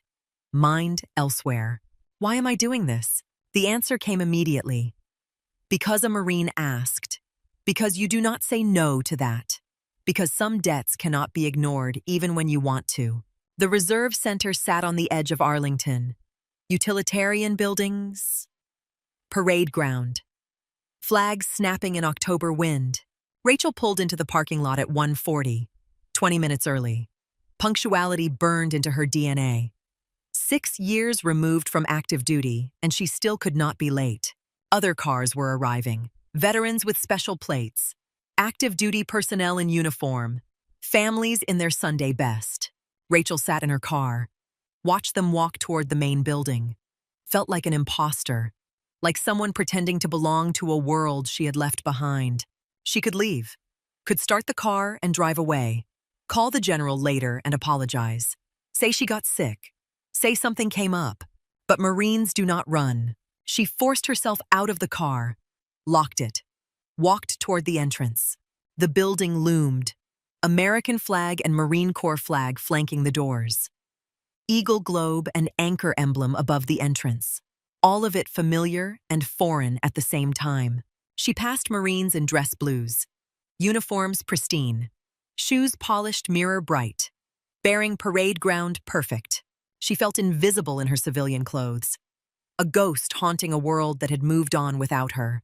The ceremony was being held in the base auditorium. Rachel followed signs. Followed other people walking the same direction. Her heart hammering. The auditorium was massive. High ceilings. Rows of folding chairs facing a stage draped in Marine Corps colors. Flags positioned with military precision. The familiar smell of floor polish and brass cleaner and history. Hundreds of people were already seated. Veterans in jackets covered with patches and pins. Active duty Marines scattered throughout. Families clutching programs. Rachel hesitated at the entrance, overwhelmed by the sheer number of people, the formality, the wrongness of her being here at all. She wanted to turn around, to leave, to call General Crawford and apologize and explain she did not belong here anymore. Before she could retreat, an older man approached. Vietnam veteran cap, weathered face, kind eyes that had seen things civilians could not imagine. You are Rachel Torres, are you not? Rachel froze. How did you? Yes, I am. He extended his hand.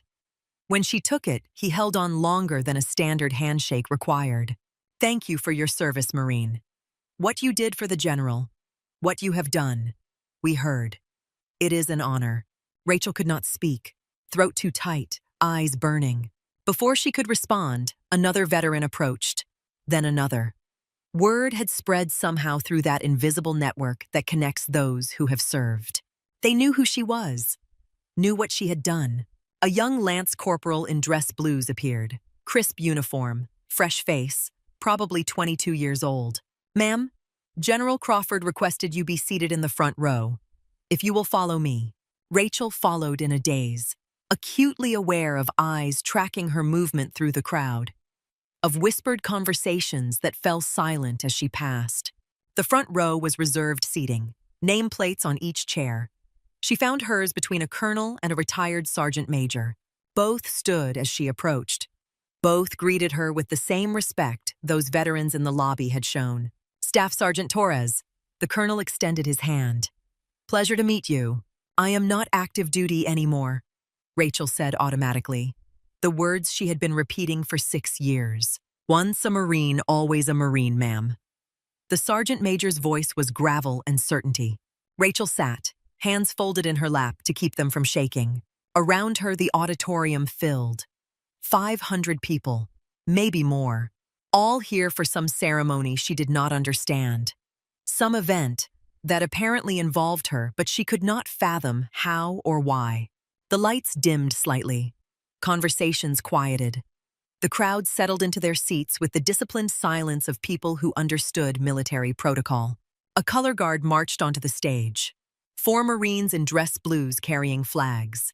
American flag, Marine Corps flag, POW MIA flag, Virginia State flag. The entire room rose as one. The national anthem played. 500 people standing at attention, hands over hearts, some singing, some silent, all present in a way that civilians at sporting events could never match. Rachel stood with them, hand over heart, remembering other ceremonies, other bases, other times when she had worn the uniform now displayed all around her. Tears threatened, she blinked them back. The anthem ended. The color guard posted the flags, marched off with precise synchronization. The ceremony began. Announcements, introductions, the formal proceedings that felt both familiar and foreign. And then General William Crawford walked onto the stage. The entire room rose again. Thunder of movement. 500 people standing in respect for a man who had commanded respect his entire life. But his eyes were not scanning the crowd, were not acknowledging the applause that built like a wave. They were locked on Rachel, sitting in the front row with tears already streaming down her face. And in that moment before he began to speak, she finally understood. This ceremony was not about awards for active duty Marines, not about recognition for recent deployments. This ceremony was about her. Bill Crawford stood at the podium with the bearing of a man who had addressed troops before battles and delivered eulogies for the fallen. Dress blues immaculate, ribbons aligned with geometric precision, 4 stars on his shoulders catching the light. But today his hands gripped the edges of the wooden lectern tighter than usual. And when he began to speak, his voice carried a vulnerability that 4 decades of command had not prepared him to hide. 3 months ago, he paused. Let the words settle. I went to the supermarket to buy groceries. The audience sat in absolute silence. Milk, bread, coffee. The ordinary errands of an ordinary Saturday morning. I made it as far as the cereal aisle before my heart stopped. Rachel felt her own heart hammering. I do not remember the collapse, Bill continued. I do not remember hitting the floor. I do not remember my medals clinking against the tile, or the shoppers screaming, or the chaos that erupted around me. His eyes found Rachel again, held her gaze. What I remember is waking up 3 days later in a hospital bed connected to machines that were keeping me alive, and being told by my cardiologist that if CPR had started even 60 seconds later, I would be dead. He let that word hang. Dead. Not injured. Not impaired. Dead. The paramedics told me that a bystander had performed CPR. Textbook, perfect technique. Professional handoff. Precise medical terminology in her report. They said she saved my life and then disappeared before they could get her name. Bill paused, reached for a glass of water, took a sip. When he set it down, his hand was steadier. I became obsessed with finding her. Not just to say thank you, though God knows I needed to say that, but because something about the way the paramedics described her actions did not fit the profile of an ordinary bystander. He described the search, the security footage, the phone calls, the dead ends, the 47 calls over 3 weeks. The audience leaned forward, drawn into the mystery. And then Bill's voice strengthened. A witness came forward. A woman who had been standing close enough to hear something I had not heard while I was dying on that floor. He paused. Let the tension build. That witness told me the woman doing CPR had said 4 words. 4 words that changed everything. Rachel gripped the armrests of her chair. She said, Bill spoke slowly, clearly. Stay with me, Marine. A murmur rippled through the crowd. Marines glanced at each other with knowing expressions. Civilians looked confused, waiting for explanation. Stay with me, Marine. Bill provided it. Is not something you pick up from television. It is not something you learn in a CPR certification class. It is core language. It is what we say to each other when everything is going to hell, and the only thing keeping someone alive is another Marine refusing to let them go. His voice broke slightly on the last words. When I heard those 4 words, I knew. The woman who saved me was not just a nurse. She was one of us. The murmurs grew louder. Rachel felt tears streaming down her face, did not bother to wipe them away. Bill pulled paper from his jacket pocket, unfolded it with careful precision. I contacted Marine Corps Personnel Command. I cross-referenced nursing licenses with service records. I made 47 phone calls over 3 weeks. And I found her. He gestured toward Rachel. 500 heads turned to look. She wanted to disappear, to sink through the floor. But she could not move. Staff Sergeant Rachel Torres. Bill's voice carried the full weight of her rank. United States Marine Corps, 2011 to 2017. Combat medic. 2 tours in Helmand Province. He read from the paper, his voice steady but emotion underneath. She learned battlefield medicine at Camp Lejeune, where they teach you to save lives under impossible conditions. She learned it again in Afghanistan, where she treated blast injuries and gunshot wounds while mortars fell and dust choked the air. Bill paused, let the audience absorb. Her service record documents an incident outside Marja in 2013. Her convoy was ambushed. 3 Marines went down. Staff Sergeant Torres ran through active gunfire to reach them. She dragged a wounded corporal twice her size to cover and worked on him while enemy rounds sparked off the rocks around her position. She kept him alive until air support arrived. The auditorium was silent, absolutely silent. They gave her a combat action ribbon for that. Bill's voice was quiet now. She never wore it. He let that sit. Let the audience understand what that meant. Humility, service without recognition, sacrifice without fanfare. In 2016, during her second deployment, her vehicle rolled outside Kandahar. She suffered a dislocated shoulder and fractured ribs. Medical discharge with honors. She came home, enrolled her daughter in school, took a job as a nurse, night shift, emergency department. Bill folded the paper, returned it to his pocket. She never talked about her service, never sought recognition, just moved on to the next mission, the way Marines do. His voice grew stronger, more certain. 6 years later, on an ordinary Saturday morning, all that training came flooding back. She did not hesitate, did not freeze. She saw a man dying on a supermarket floor, and muscle memory took over. He looked directly at Rachel. The Corps trained us both. That day, it saved me. The crowd's reaction was immediate and powerful. Not applause yet. Something deeper. Understanding dawning across 500 faces. Veterans crying. Active duty Marines standing straighter. Civilians comprehending the magnitude of what they were witnessing. This was not just gratitude. This was recognition of something profound. One Marine honoring another for embodying everything the Corps represented.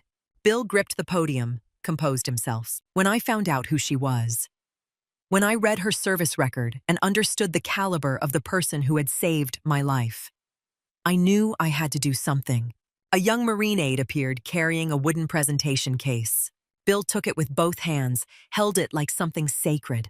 I could not just call and say thank you. That was not enough. Because what she did on that supermarket floor was not separate from her service in uniform.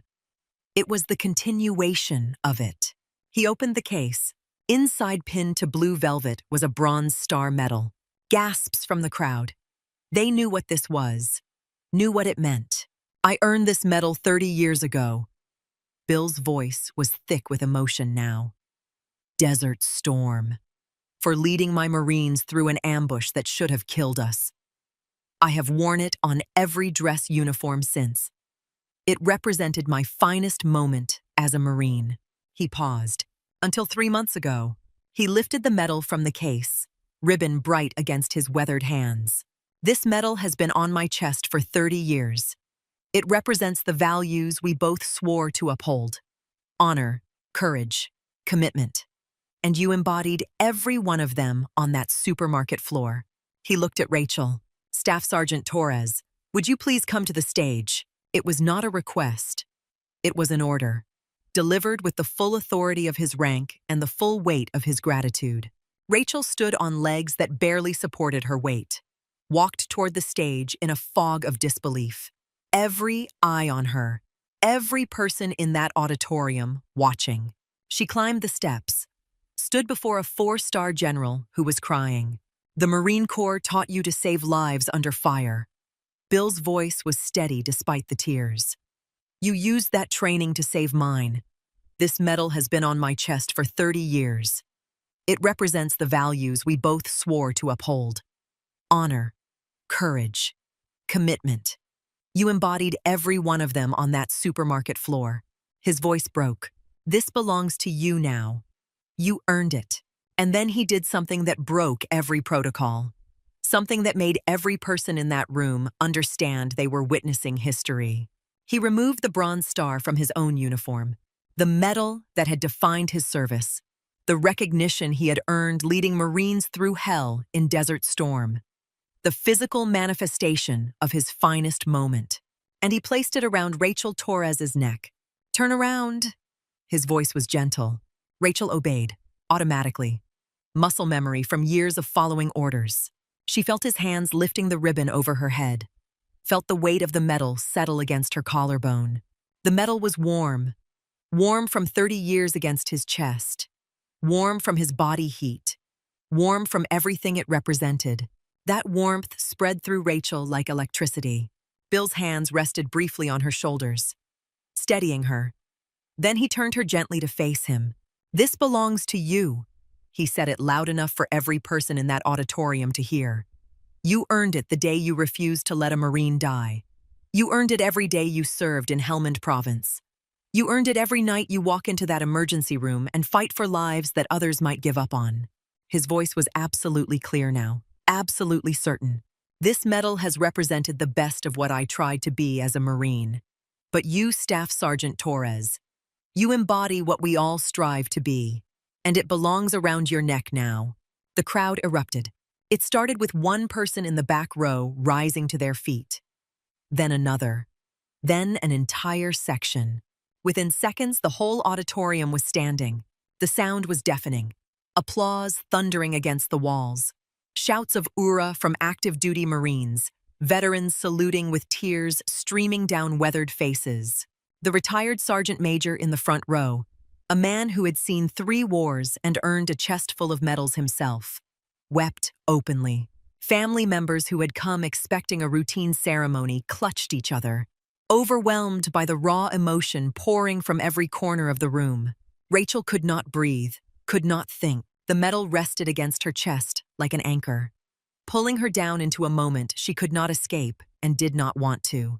She had spent 6 years trying to leave the Marine Corps behind, trying to be just a civilian, just a nurse, just a single mother getting by. And now a 4-star general had placed his own medal around her neck and told her she had never stopped being what the Corps had made her. The applause continued, washing over her in waves. She realized she was crying so hard her whole body shook. Bill put his hand on her shoulder again, steadying her the way a commanding officer steadies a Marine, the way a brother steadies a sister, the way warriors steady each other when the weight becomes too much. When the applause finally died down enough for him to speak, he did not step back to the podium. He stayed right there beside her, hand still on her shoulder. When I told my staff officers what I planned to do today, his voice carried that perfect command projection that filled the space without shouting. They thought I had lost my mind. Soft laughter from the crowd. You do not give away your personal medals. That is not protocol. That is not how it is done. He paused. A small smile touched his lips. But here is what I told them. This medal was given to me for leading my Marines through an ambush, for making decisions under fire that kept my people alive, for embodying the values we all swear to uphold when we put on the uniform. His voice grew stronger. And every single one of those things, Staff Sergeant Torres did on that supermarket floor. She led. She decided. She embodied those values. The only difference was she was not wearing the uniform when she did it. Pause. She did not have to. Because being a Marine is not about the uniform. It is about what you do when everything goes to hell and someone needs you to be better than you thought you could be. The crowd murmured agreement, heads nodding throughout the auditorium. Bill continued, I have worn this medal for 30 years. I have worn it at change of command ceremonies and retirement dinners and funerals for warriors I had the honor of serving beside. And every time I pinned it to my chest, it reminded me of who I was supposed to be, what I was supposed to stand for. He turned to face Rachel fully now, addressing her directly rather than the crowd. But today, I realized something. This medal does not belong to the past. It belongs to the future. It belongs to people like Staff Sergeant Torres, who prove every single day that the values we hold sacred did not end when they took off the uniform. His voice broke again. You saved my life. But more than that, you reminded me why I spent 40 years wearing this uniform in the first place. You reminded me that the Corps does not make us who we are for 4 years or 8 years or 20 years. It makes us who we are forever. He paused, gathered himself. And I am honored, humbled, and proud beyond words to give you this medal. Because if anyone in this world has earned it, it is you. The standing ovation that erupted was even louder than the first. People were not just applauding anymore. They were shouting, cheering, some openly sobbing. Active duty Marines stood at attention and saluted Rachel, holding that salute with parade ground precision. Veterans who could barely stand pushed themselves up from their chairs to show respect. Bill stepped back, came to attention himself, and rendered a salute that Rachel returned on pure instinct, her hand snapping to her forehead despite the civilian clothes, despite the years away, despite everything. But Bill was not done. As the applause continued, as cameras flashed and people wiped their eyes, he raised his hand for quiet. The crowd settled, though the emotion crackling through the air did not diminish. Bill moved back to the podium. When he spoke again, his voice carried a different quality. Not the formal tone of official ceremony, but something more personal, more raw. There is one more thing I need to say. The entire room leaned forward.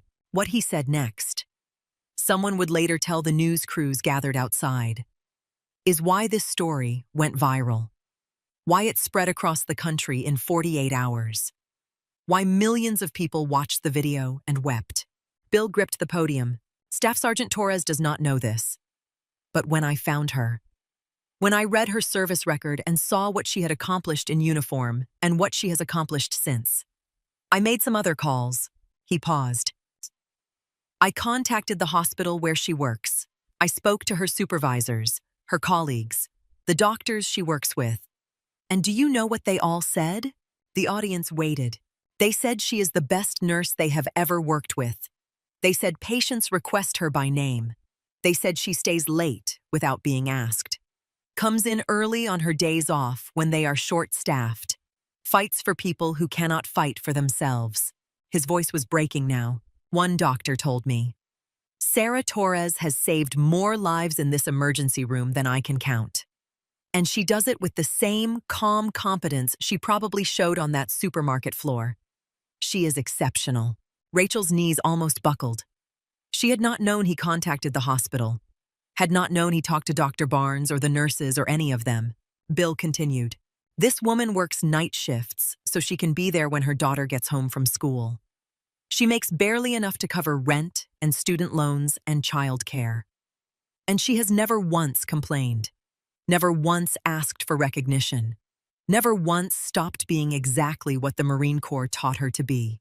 Pause. Excellent. Dedicated. Selfless. His voice was barely holding together. So I made one more call. This one to a foundation that supports veterans transitioning to civilian careers. And they have agreed to establish a scholarship fund in your name.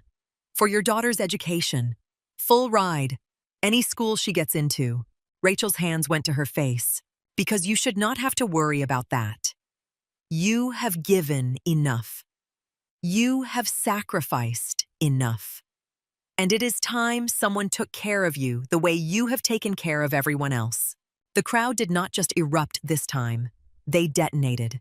The sound was primal, overwhelming, a release of emotion that had been building for the entire ceremony. People were not just standing anymore. They were on their feet, shouting, crying, embracing each other. Rachel collapsed. Not dramatically, not from any physical cause, just because her legs could no longer support the weight of what was happening. Bill caught her, his arms strong despite his age and recent heart attack, and he held her while she sobbed into his shoulder. This four-star general cradling a former staff sergeant who had saved his life and never asked for anything in return. "Thank you," she whispered against his shoulder, the words inadequate but all she had. "Thank you. Thank you. Thank you."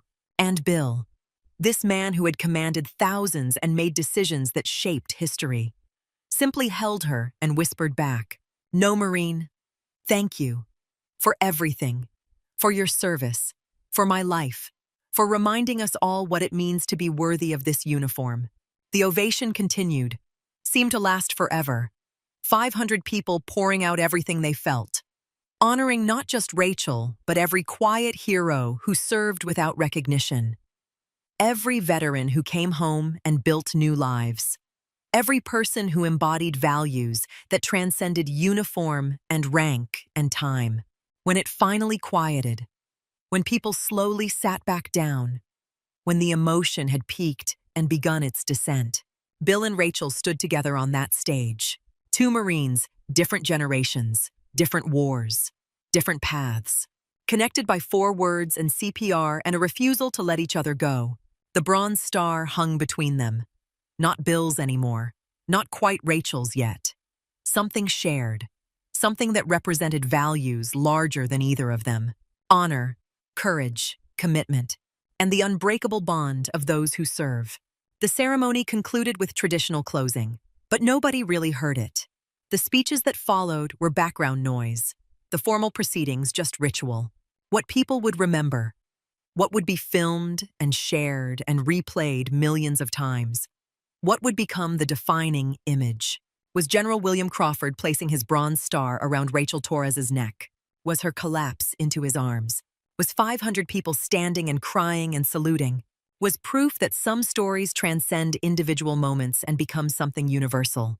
That service matters, that values persist, that the person you become in uniform never really leaves you, and that sometimes, if the universe is kind, if fate aligns, if invisible threads pull the right people to the right place, heroes get the recognition they deserve, not because they seek it, but because other heroes refuse to let them hide. Someone in the audience had filmed it, not the official Marine Corps photographer with his professional equipment and proper permissions. Just a retired gunnery sergeant sitting in row 12 with his smartphone.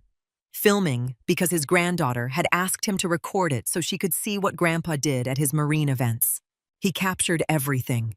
The medal placement, Rachel's collapse, the 500-person standing ovation that seemed to last forever, Bill holding Rachel while she sobbed, the raw, unfiltered emotion that professional cameras often miss.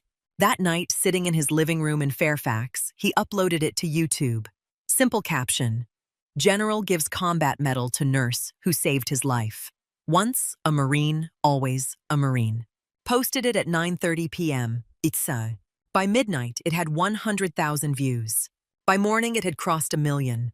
By the end of the week, it had been shared across every major news platform in the country.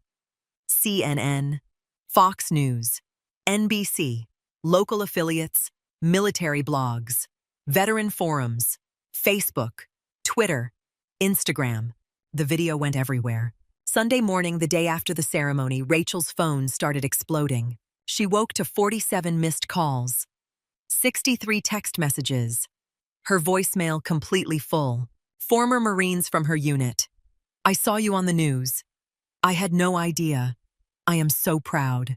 High school friends she had not spoken to in 15 years. You were a Marine. You never told us. Cousins, distant relatives, people she barely remembered. You are famous. You are a hero. Sophie sat on Rachel's bed, watching the video on her iPad. Tears streaming down her 9-year-old face. Mom, is this you? Rachel sat beside her, put her arm around her daughter. Yeah, baby. That is me. You were a Marine. Sophie's voice was small, confused, like a real Marine. I was. Long time ago. Why did you never tell me? Rachel struggled to find words because I wanted to be just mom to you, not Marine mom or soldier mom. Just mom. I thought keeping it separate was better.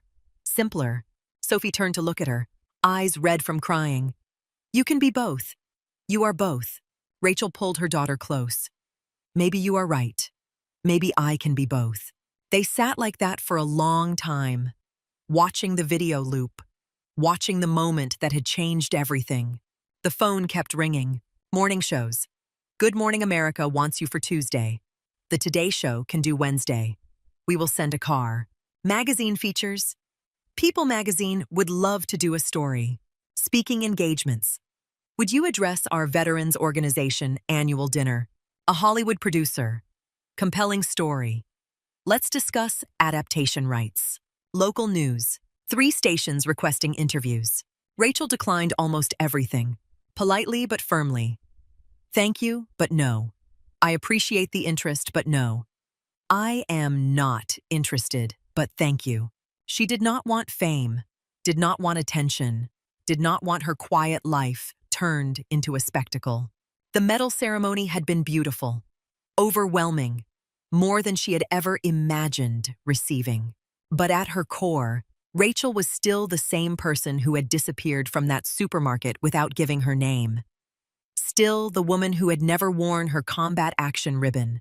Still someone who believed the work mattered more than the recognition. She wanted life to return to normal. Except it would not. It could not, because something fundamental had shifted. Not in the external world, but inside Rachel herself. For 6 years she had tried to bury Staff Sergeant Torres, had tried to be just Rachel, just a nurse, just a mom. But standing on that stage with General Crawford's bronze star around her neck, hearing him tell 500 people that she embodied the values they all held sacred, feeling that ovation wash over her like absolution, something had broken open, or maybe broken through. The wall she had built between her past and present had cracks now, light bleeding through. Tuesday night, Rachel returned to work. Her first shift since the ceremony. Nervous about how everything would be different. She walked into Northern Virginia Medical Center at 6:45 p.m. 15 minutes early, as always. The night shift team was gathered at the nurses' station. Dr. Barnes, Janet, Marcus, the whole crew. When they saw her, they started clapping. Our celebrity returns. Dr. Barnes grinned. How does it feel to be famous? Please do not. Rachel set down her bag. I am just here to work. Too late. You are famous. Also, you are an inspiration. Barnes gestured to the computer where the ceremony video was paused on the screen. We have all watched it about 50 times. I cried every single time. Rachel felt her face flush. Can we please just have a normal shift? Nothing is normal anymore, Torres. But we will try. The shift started. Trauma activation. Motor vehicle accident. 2 patients incoming. Rachel moved into the familiar rhythm. Triage, assessment, intervention. The dance she had performed 1,000 times. But there was one difference. She wore the bronze star on her scrubs, pinned carefully above her name tag, where patients could see it. Where it caught the fluorescent lights of the emergency department and sparked conversations Rachel had spent 6 years avoiding. Her first patient of the night noticed immediately. Frank Morrison, 78 years old, Korean War veteran, admitted with chest pain and shortness of breath. Terrified it was his heart. Terrified he was dying, Rachel took his vital signs, asked the standard questions, tried to reassure him while they waited for the cardiologist. His eyes clouded with fear, suddenly focused on the medal pinned to her scrubs. That is, his voice changed. That is a bronze star. Rachel looked down at it. Yes, sir. Where did you serve? Afghanistan. 2 tours. I was a combat medic. Morrison's entire demeanor shifted. The fear in his eyes gave way to something else. Recognition. Connection. The kind of understanding that only exists between people who have worn the uniform. Thank you for your service. Rachel did not brush it off this time, did not deflect or change the subject. Thank you for yours, sir. She told him about the supermarket, about General Crawford, about the ceremony. And as she talked, something remarkable happened. Morrison's heart rate on the monitor began to slow. The erratic beeping steadied. His breathing deepened. Color returned to his face. By the time Dr. Barnes came in 30 minutes later to review his EKG, the results were significantly better than they had been on arrival. Barnes pulled Rachel aside later. What did you do to Morrison? His vitals completely normalized. I just talked to him. About what? About service. About being a veteran. About understanding what it is like. Barnes studied her face. You are different tonight. Rachel touched the bronze star. Maybe I am. It happened again and again throughout the shift. 2 a.m. Young mother, Jessica Chen, 32. Panic attack. Hyperventilating. Convinced something was catastrophically wrong. She saw the bronze star. Asked about it through gasping breaths. Rachel told her story. Not the combat parts, the single mother parts, working night shift, raising Sophie alone, the scholarship fund that would change their lives. Jessica's breathing slowed as she listened. I have a 3-month-old. I feel like I am drowning, like I cannot do this. Rachel took her hand. 1 day at a time, 1 hour at a time. You do the next right thing and then the next. That is all any of us can do. You did all that. Raised a daughter alone, worked these awful hours. And you still saved people. We all save people in different ways. Rachel's voice was gentle. You are saving your daughter every day just by being her mother, by showing up, by not giving up. Jessica left an hour later. Panic attack resolved. Not from medication, from connection, from knowing she was not alone. End of shift. 7 a.m. Rachel was charting when Dr. Barnes approached. I have been watching you tonight, and you are different. Not the work. The work has always been excellent. But you are talking about your service, connecting with patients differently. Rachel looked at the bronze star pinned to her scrubs. The medal makes it hard to hide anymore. Maybe you should not hide.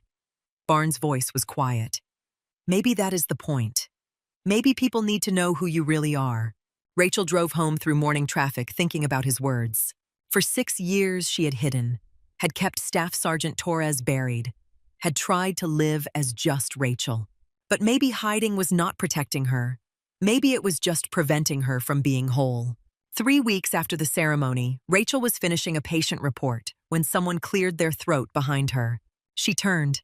General William Crawford stood in the emergency department hallway. Civilian clothes, visitor badge clipped to his shirt, carrying a cardboard tray with 4 coffee cups. Sir. Rachel stood automatically. What are you doing here?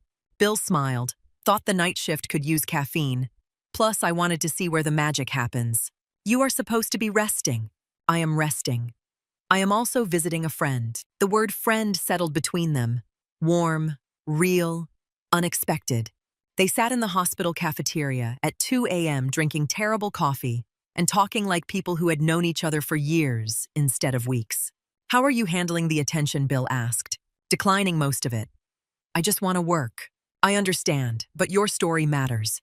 Why? Rachel wrapped her hands around the coffee cup. I did what I was trained to do.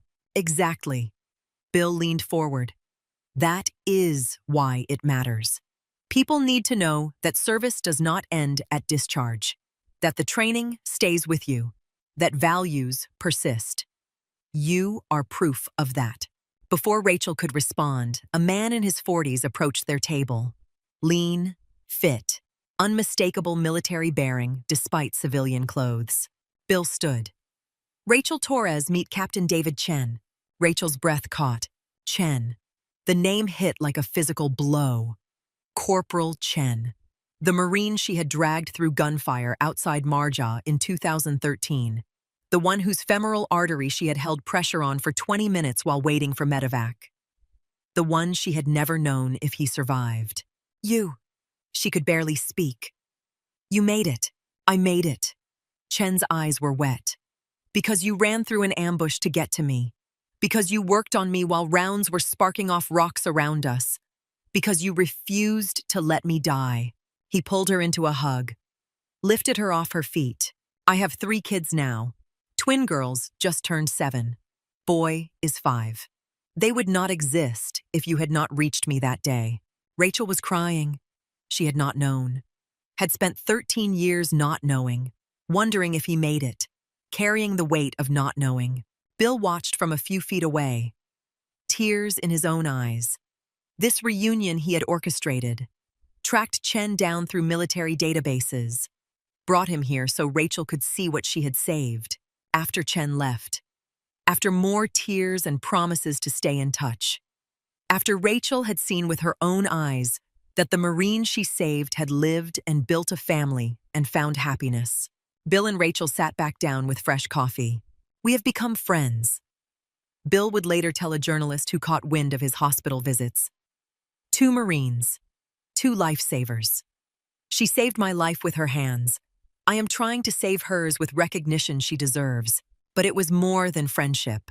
It was the continuation of something that had started on a supermarket floor and grown into a bond that transcended rank and age and circumstance. Bill visited the hospital monthly, always unannounced, always bringing coffee or donuts for the night shift staff. He attended Sophie's school play and brought flowers. He introduced Rachel to other veterans who needed to know their service still mattered, and slowly, carefully, Rachel began to open up, to talk about Afghanistan, about the good parts and the hard parts, about the friends she had lost and the lives she had saved, about why she had left and why she had never regretted serving. 6 months after the ceremony, Rachel received a call from the Marine Corps recruiting station. Gunnery Sergeant Maria Rodriguez. Direct, professional, respectful. Staff Sergeant Torres. We would like to know if you would be interested in speaking to potential recruits, specifically young women considering medical specialties. Rachel hesitated. I am not a recruiter. We know. We do not want you to recruit. We want you to share your story. What service meant to you. What it gave you. How it shaped you. Rachel thought about declining, about keeping her head down and continuing her quiet life. But then she remembered Bill's words. Your story matters. Remembered Dr. Barnes saying maybe people need to know who you really are. Remembered Sophie saying you can be both. When do you need me? Saturday morning, 10 a.m. 15 young women coming in, ages 18 to 24, all considering enlistment, all with questions. I will be there. Saturday morning, Rachel arrived at the recruiting station wearing jeans and a simple shirt. The bronze star pinned above her heart. Not for show, for truth. 15 young women sat in chairs, looking at her with hope and curiosity, and the kind of nervous energy that comes before big life decisions. Gunnery Sergeant Rodriguez made the introduction. This is Staff Sergeant Rachel Torres. She served 2 tours in Afghanistan as a combat medic. She is going to talk to you about her experience. Rachel stood in front of them, hands in her pockets. No notes, no prepared speech, just truth. The Marine Corps will change your life. She spoke for 30 minutes, did not sugarcoat, did not romanticize, told them about the fear, the exhaustion, the impossible decisions, the friends she had lost, told them about coming home, about struggling to transition, about hiding her service for 6 years because she did not know how to reconcile who she had been with, who she was trying to become. Told them about the supermarket, about the training activating like muscle memory, about 4 words spoken without thought that had exposed everything she had tried to hide. Told them about the medal ceremony, about General Crawford giving her his Bronze Star, about understanding finally that service does not end when you turn in your rifle. "This is not mine." She touched the Bronze Star. "It belongs to everyone who taught me, to the Marines I served with, to the values we swore to uphold, to every person who ever wore the uniform and understood what it means to refuse to quit when everything says you should. Service does not end when you take off the uniform. It transforms. It continues. It becomes who you are." She paused. "Let them absorb. When I was doing CPR in that grocery store, I was not thinking about the Marine Corps. I was not trying to be heroic. I just saw someone dying, and my training took over. 6 years after I thought that part of me was buried. 6 years after I convinced myself I was just a nurse, just a mom, just nobody special. But the training does not leave you. The values do not fade. Who you become in uniform stays with you forever." The questions came. Were you ever scared? Every day. Fear does not mean you are weak. Acting despite fear means you are strong. Is it hard being a woman in the Marines? Sometimes. But the Corps judges you by what you do, not who you are. You prove yourself. You earn respect. The Marines beside you do not care about your gender when bullets are flying. They care if you can do the job. Would you do it again? Knowing everything you know now. The pain. The loss. The cost. Rachel was quiet for a long moment. Yes, because it made me who I am. And who I am saved a life 6 years after I thought that part of me was over. If I had not served, I would not have had the training. If I had not had the training, a good man would be dead. So yes, I would do it again. The recruiting officer later reported that all 15 requested additional information sessions. 3 eventually enlisted. 1 became a combat medic following directly in Rachel's footsteps. But the impact spread farther than that room. Someone filmed Rachel's speech, posted it online. Another viral video. Not as big as the ceremony, but big enough. Teachers showed it in classrooms when discussing service. Veterans groups shared it at meetings. A 19-year-old girl in Ohio watched it 3 times before walking into her local recruiting office and asking how she could serve. The ripples spread in ways Rachel would never fully know. But they mattered. Each one mattered. Bill watched the video from his home office. Margaret found him there crying. "What is wrong?" "Nothing is wrong. Everything is right." He gestured to the screen showing Rachel speaking to those 15 young women. "I gave her a medal, but she is giving something greater to everyone who hears her story. Hope. Proof that service matters." Margaret squeezed his shoulder, understanding completely. The man whose heart had stopped in a cereal aisle had started something that would not stop. A ripple effect spreading outward in concentric circles, touching lives neither he nor Rachel would ever know about. Present day. 1 year after the supermarket.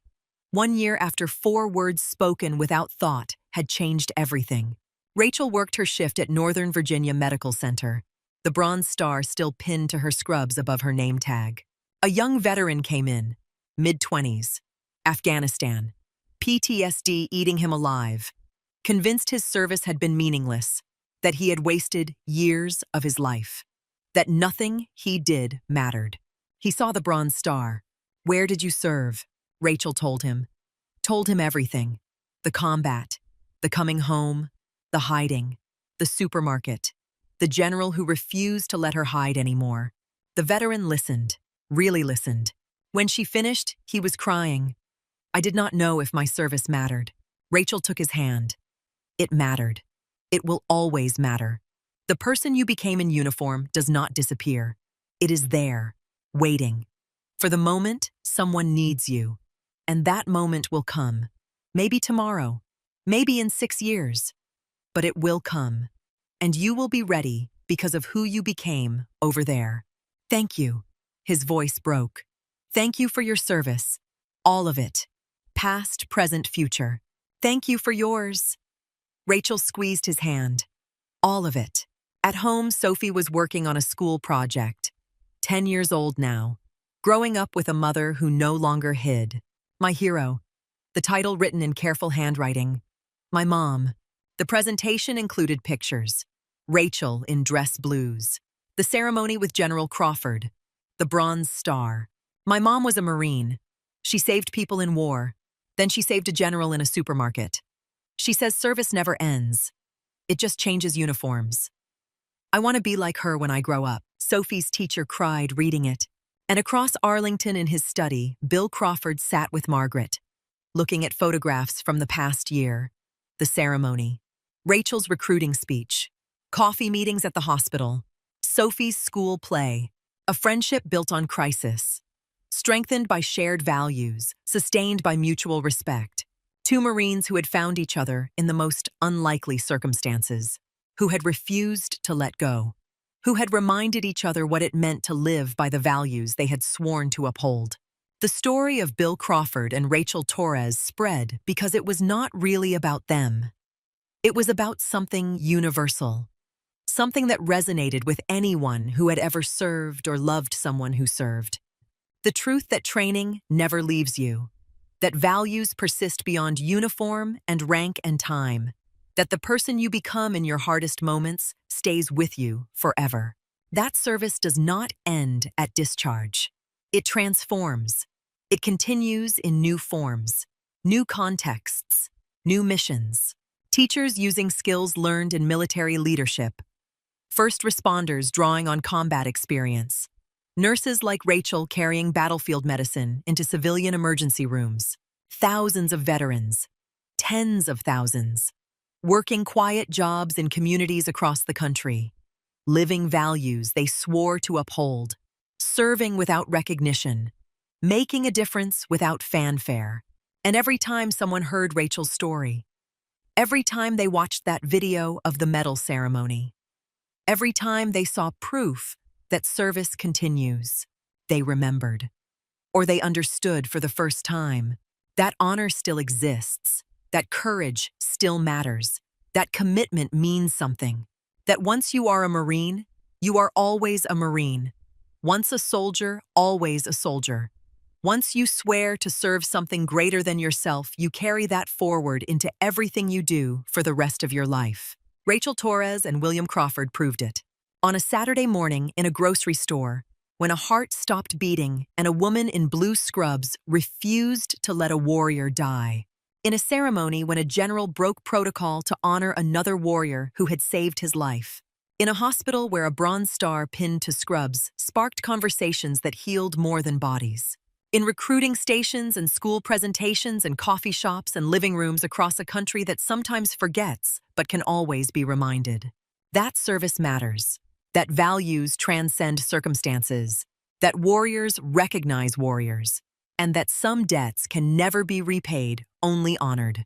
Staff Sergeant Rachel Torres stands in the emergency department. The Bronze Star catches fluorescent light. Another patient asks about it. Another conversation begins. Another seed planted. She tells the story one more time. About a general and a supermarket and 4 words that changed everything. Stay with me, Marine. The words that exposed what she tried to hide. That connected her to her past. That reminded her who she really is. Not despite the uniform. Because of it. Once a Marine, always a Marine. Some identities never fade. Some training never leaves. Some values never die. They just wait. Patient. Ready. For the moment, someone needs them. And when that moment comes, true warriors do not hesitate. They run toward danger. They fight for lives worth saving. They refuse to surrender. They stay with each other. They honor each other. They lift each other up. Because that is what Marines do. That is what warriors do. That is what Rachel Torres did in a grocery store. What Bill Crawford did in a ceremony. What both continue to do every single day. Living proof that service never ends. It only transforms. and the ripples spread forever. The end. Chai. If you believe stories like this deserve to be told, if you know a veteran whose service continues in quiet ways, if you have ever worn a uniform or loved someone who did, this story is for you. Comment below and tell us where you are watching from. Share this with someone who needs to be reminded that their service mattered, that it still matters, that it will always matter. Because heroes like Rachel Torres and William Crawford are everywhere. Working night shifts, coaching youth sports, teaching in classrooms, responding to emergencies, living the values they swore to uphold. Their stories deserve to be heard. Their service deserves recognition. Never forgotten. Always honored. Once a Marine. Always a Marine.